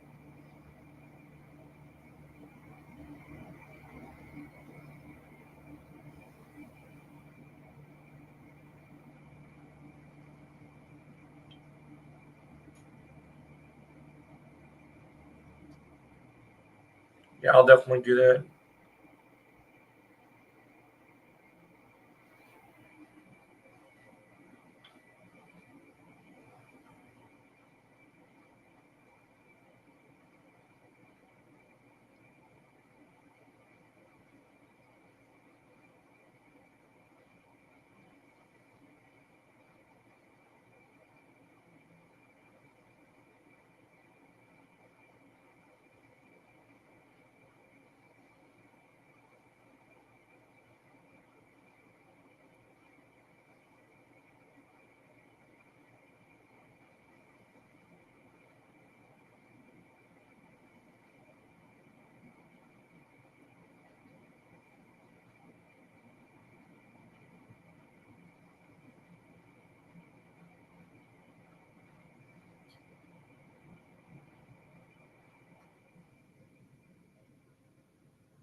I'm available now.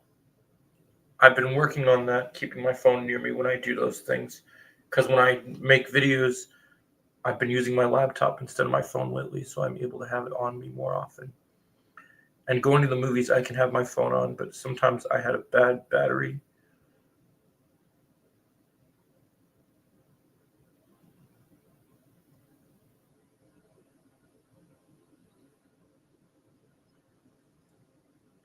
So my phone died more often, but I've been taking care of it now. I got it fixed.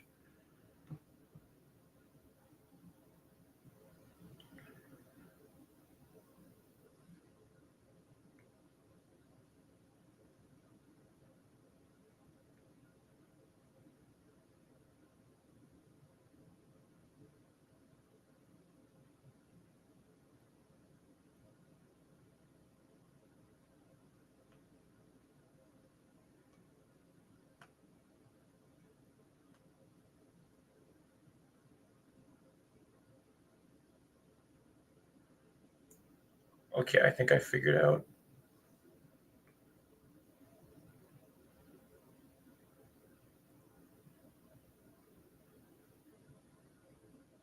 I don't have excuses. I do have time.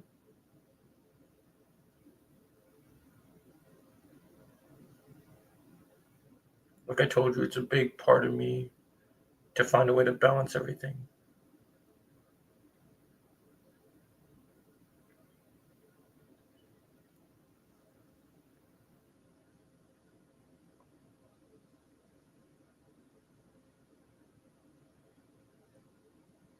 Okay, I think I have my answer.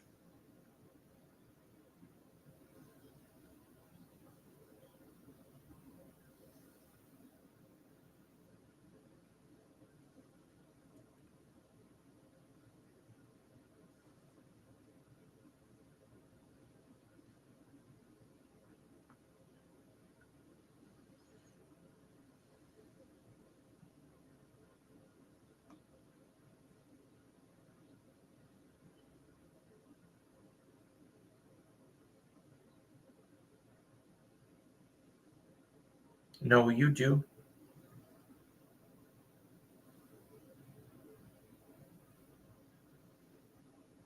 I'm working on it. It's still a work in progress. I actually set some time aside for you and I to talk today. It's been already planned.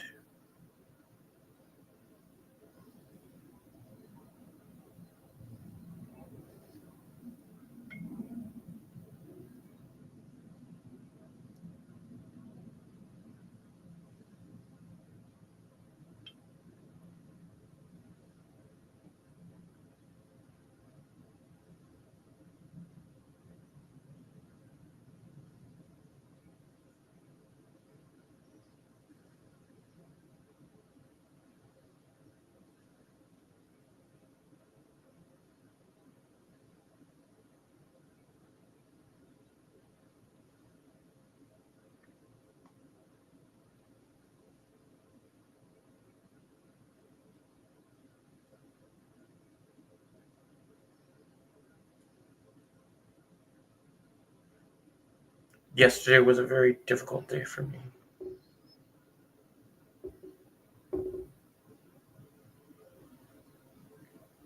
No, it's going to be as soon as I finish this movie. I'm going to call you on here.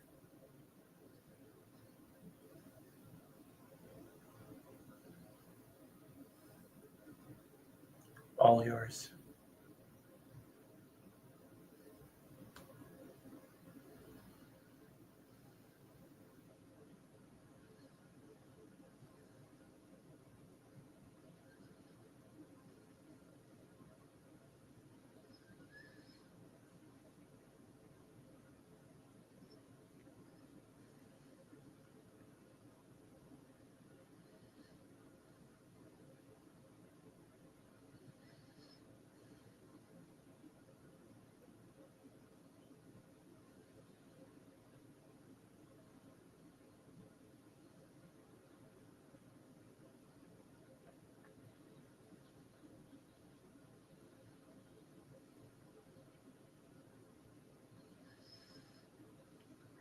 it had good moments, but there was some complications as well. I was dealing with some trauma that needed to be handled.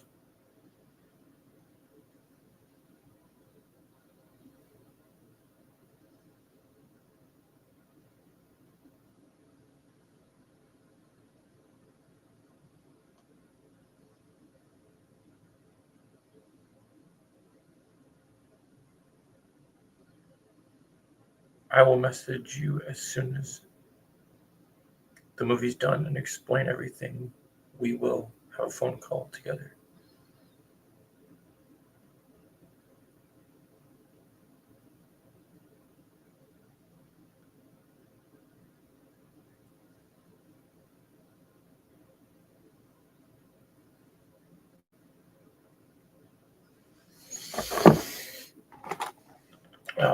I wonder if James Gunn and WB Story will have a panel at San Diego Comic Con. Yes, they will have a panel this year.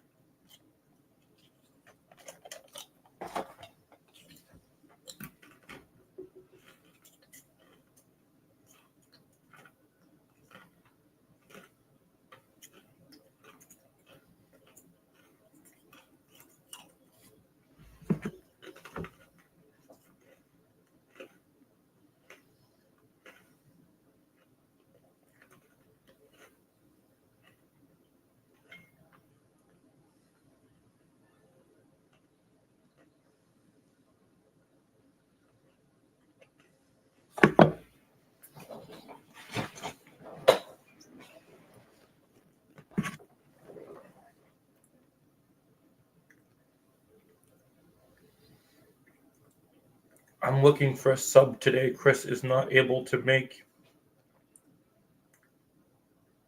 Legions today.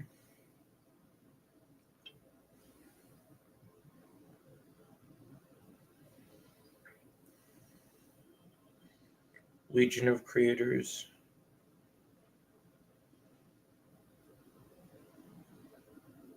Hey guys, I'm looking for a sub around 4 p.m. today to take Chris's place and be my co-host.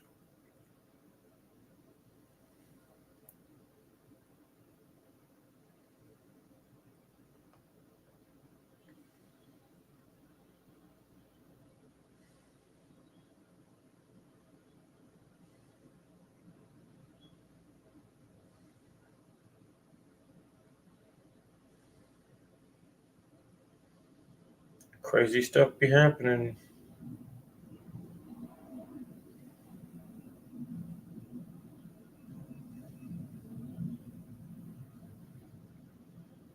Okay, man.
Four p.m. Central Time.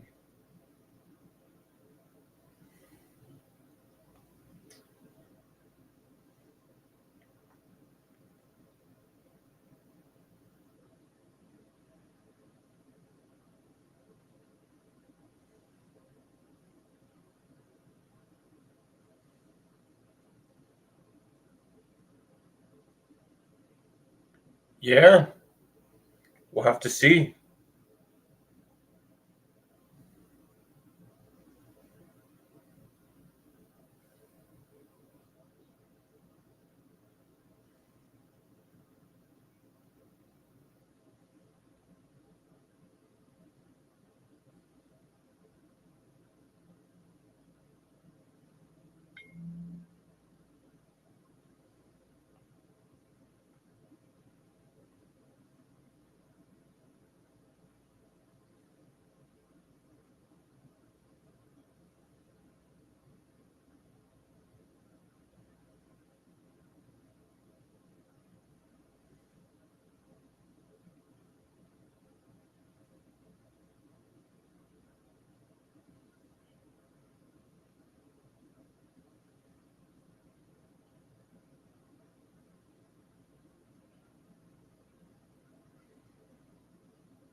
think about it when I get back.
Because I was busy at the moment, but I can answer.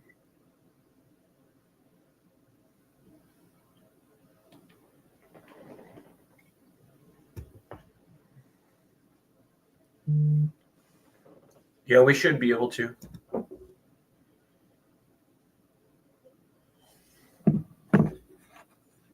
Okay, hold up, guys. I gotta make a phone call real quick. I'm gonna pause this for a second. All right. And where's my cell phone mute real quick?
Sorry about that, guys. Had a dumb spam call going on.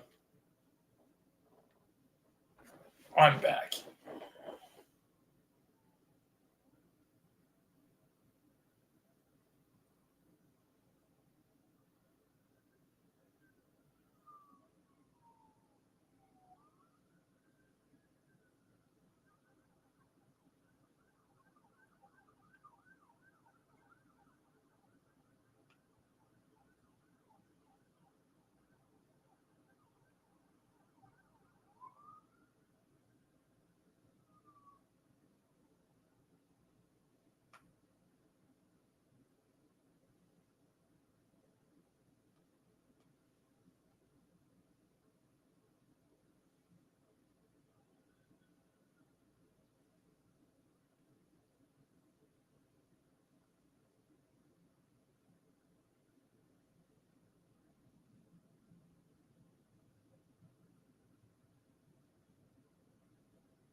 impossible to see. It'd be cool.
Hmm.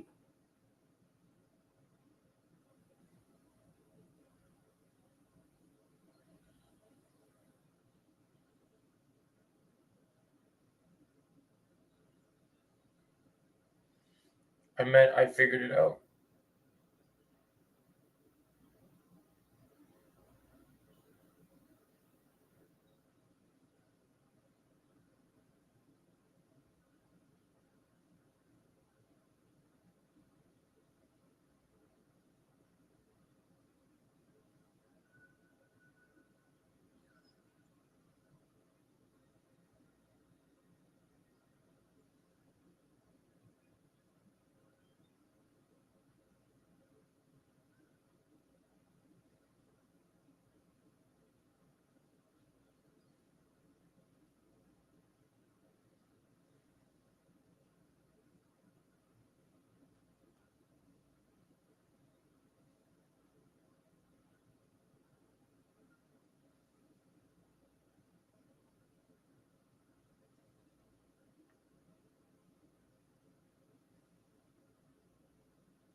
Yeah, I heard about that. I heard the reviews are going to probably be pretty good.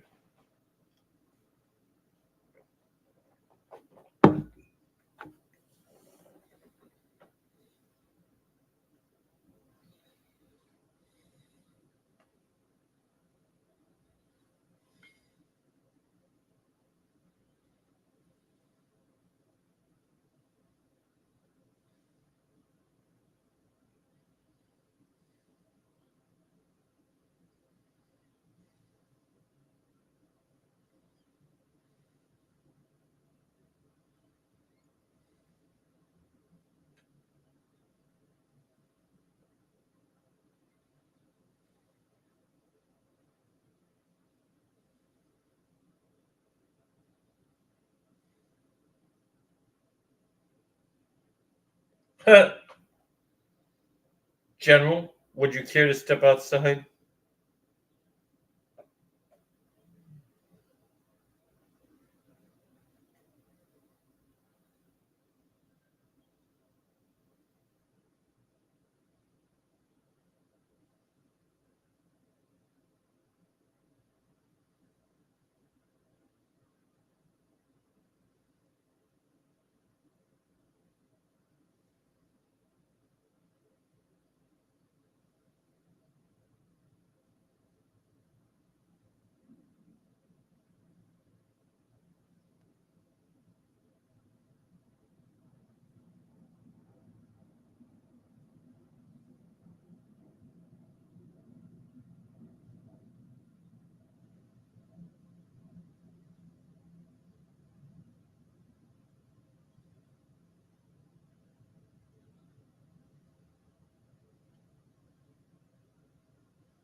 That's crazy. Ice breath, indeed.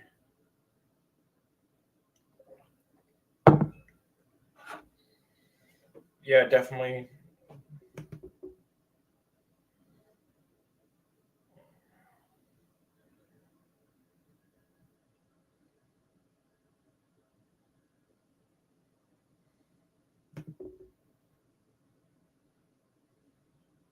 Really underground?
Dang, it's getting crazy.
Yeah, it's kind of a cool little touch.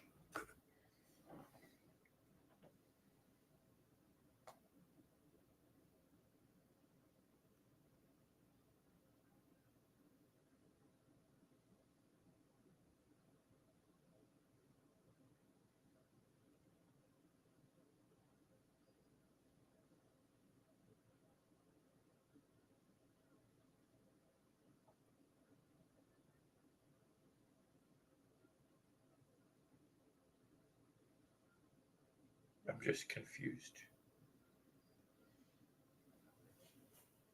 Oh,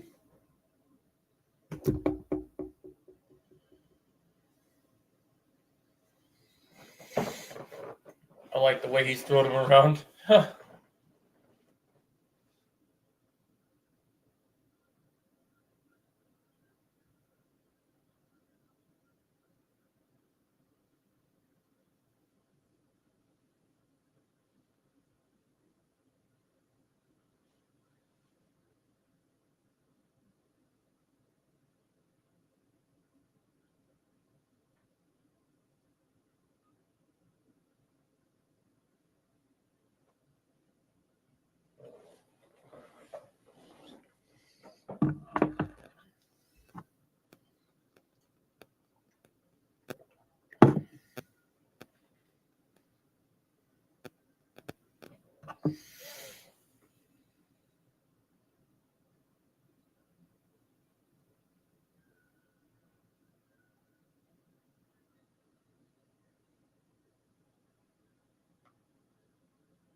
Dang. I have new scoops about Spider-Man 4 as well.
Well, everything's blown away.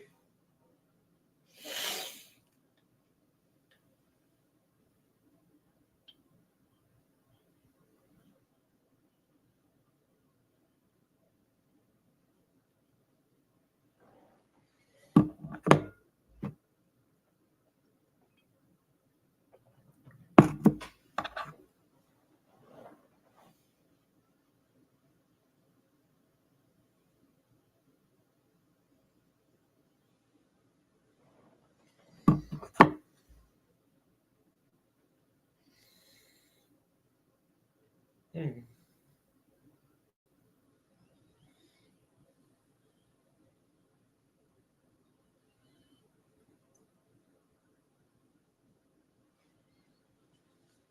Of course, anything Star Wars and Marvel.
Oh man, that's crazy.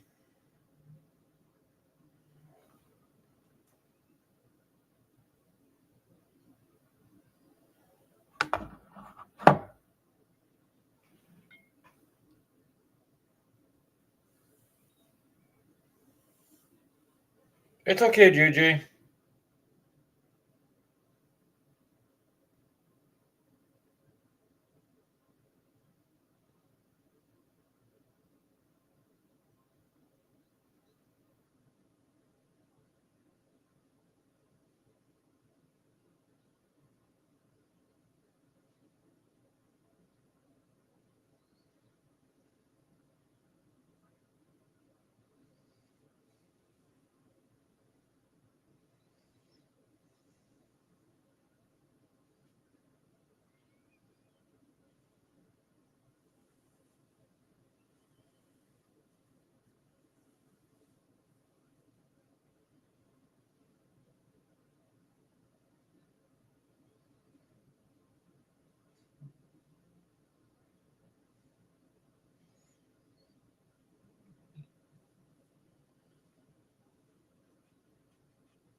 Yeah, they're still alive. They're just really in depth into the movie, man.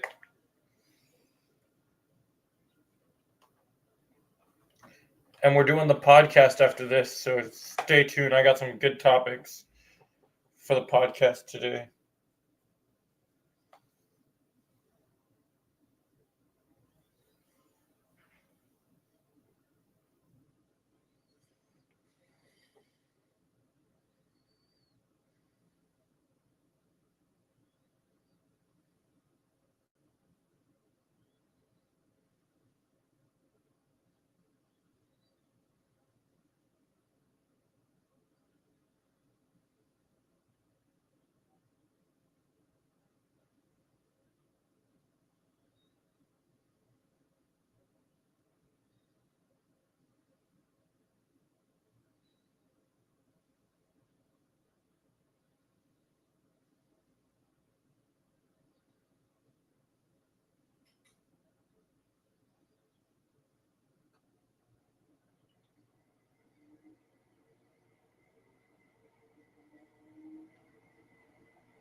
Yeah, that would have been great.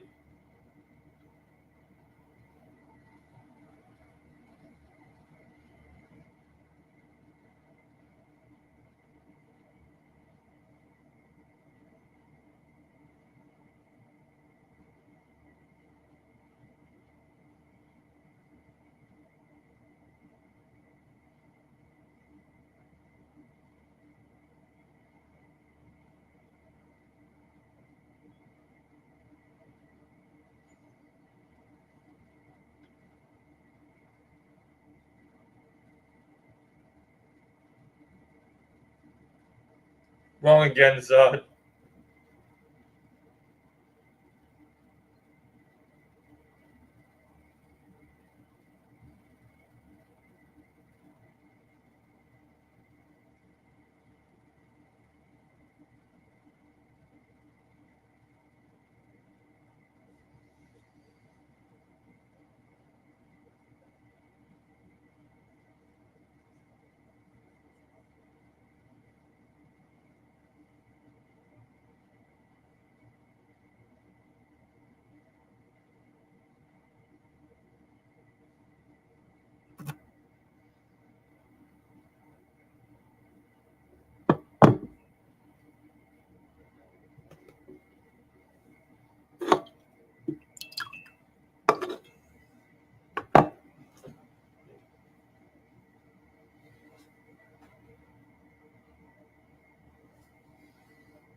Oh,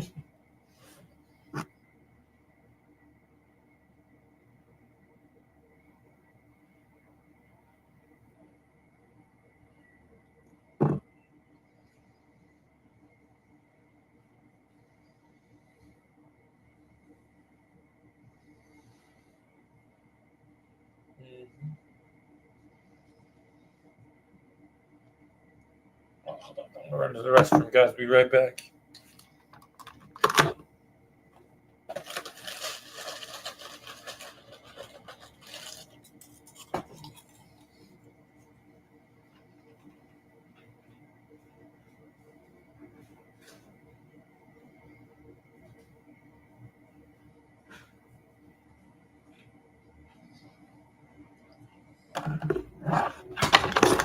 Oh.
Sorry, guys. The screen froze and then literally closed the whole thing. You poofed. Yep.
dang. Never seen garbage eat garbage before.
Went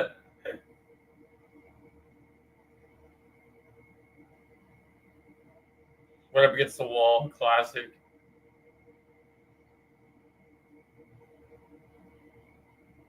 Can't fly, bro.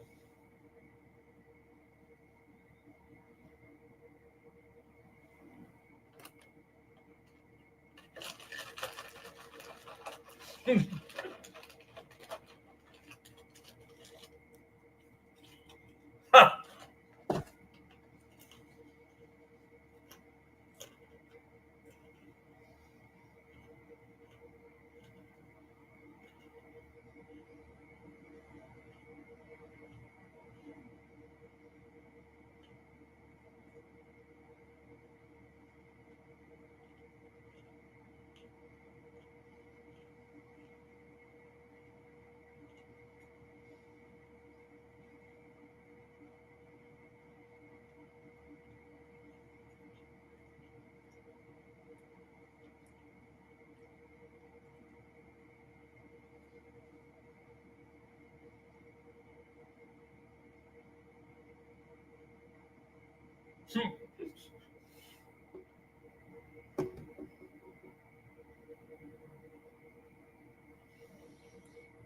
Yeah, I'm kind of the same way.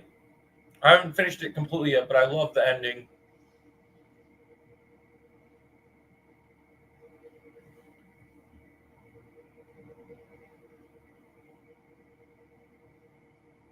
I feel like the Christopher Reeves Superman story has the Raimi Spider-Man effect.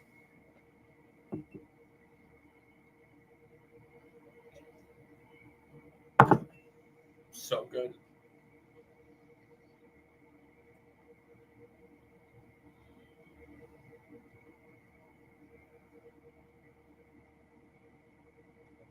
Almost done. So the final battle happened now. Now Clark's in the planet and they're packing up their stuff.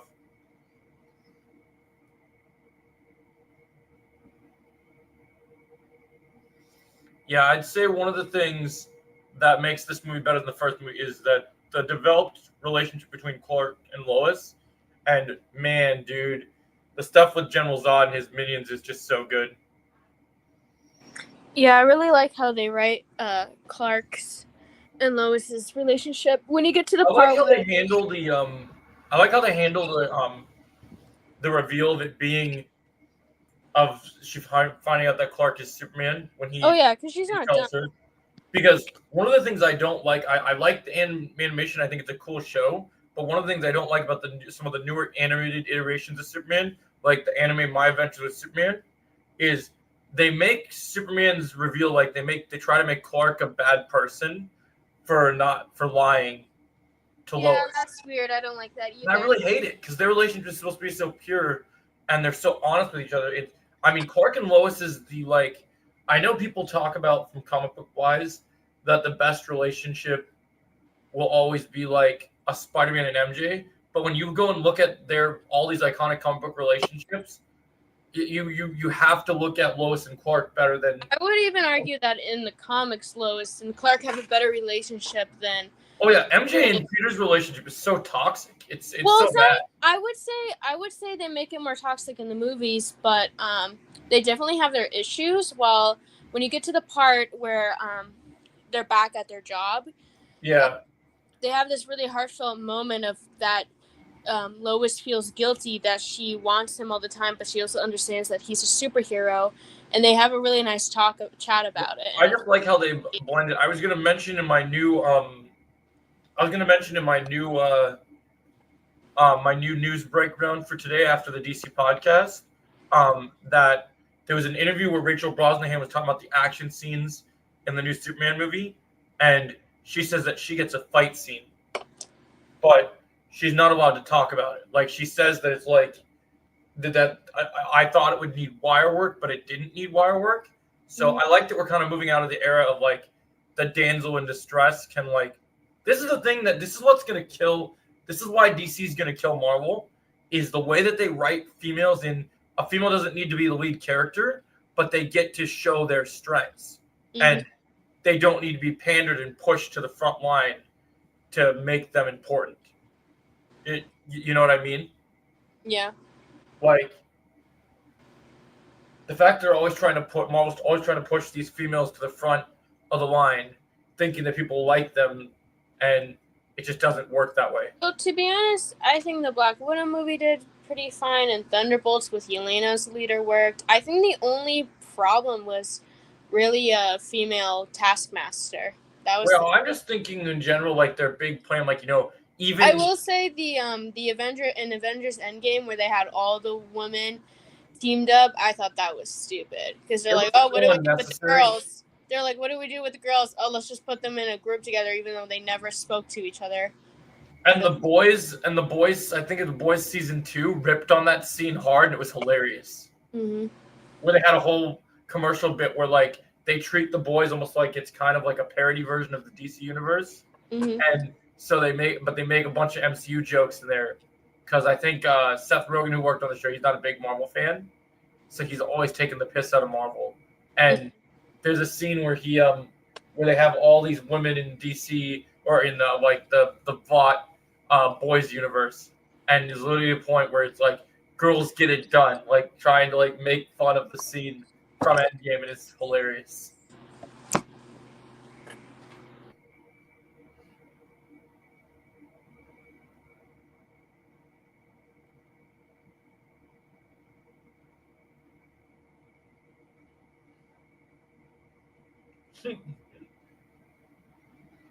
No worries.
Everything on it.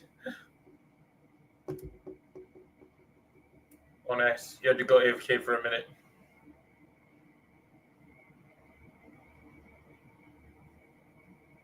I'm back. Where was AFK for you? I was just putting stuff on the charger. So I wasn't going to spoil the surprise when we were watching the movie, but when we were watching the movie, I was notified that some pretty big news came out when we were in the when we were doing the movie. This is Spider-Man news.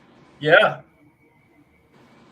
Apparently, according to, I was just talking to AJ about it. I guess Spider-Man 4. I guess the delay that they planned for Doomsday and Spider-Man 4 isn't as long as people thought it was going to be, or at least for Spider-Man 4. I don't know about Doomsday, but at least Spider-Man 4 apparently is going to. They're going to have. They said that it's still planning to get released in 2026. Oh, okay. And we just found out. So there's been some rumors floating around for a long time, and people have been asking because before they titled this movie, even when it was titled, people were like, "What the fuck is this movie?" Because there's all these random like, "Oh, Ghost Rider is going to be in it," that Hulk's in it now, then Mephisto. Like no one knew what this was going to be, right? And so now we actually have proper, unlike the merchandise nonsense that we have that we can't always tell from toy leaks and stuff. Mm-hmm. We have actual information about who are going to be two of the villains of the movie. And it proves that they're going all in with the X-Men stuff. Oh, okay. Because apparently we're going to get a Spider-Man movie, and we're going to talk about this on the podcast too, where Silver Samurai from the Wolverine stuff, but probably a more mutant version of him like in the comics, it's not to what they did in the Wolverine movie.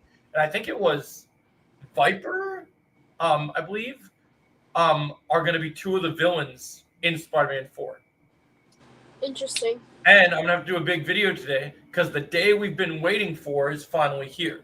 They've officially, I knew it was only a matter of time, but it seems like technically Hulk won't be the only Avenger in that movie. Because apparently, since the director of Daniel Cretton, who did Shang-Chi, is doing that movie, it's now gone from rumored to being confirmed that Shang-Chi is going to be a huge part in that movie. Interesting. So we're actually going to get the Shang-Chi Spider-Man movie I wanted. So that makes me happy. Because if I can't get Daredevil, at least I'm going to get Shang-Chi. Yeah. So I think I'll eventually get Spider-Man and Daredevil, but I definitely want to see Shang-Chi and Spider-Man together. So, and it was like, there's no way Dustin Daniel Cretton, as big as Spider-Man fan is, there's no way he's doing this movie and not bringing Shang-Chi over. It just didn't make sense to me. Right. So I thought that was kind of cool. So we got some good Marvel news for the podcast. Where's this other thing? There's another thing too. Communicated for us.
Interesting. Hey, Media Merchant.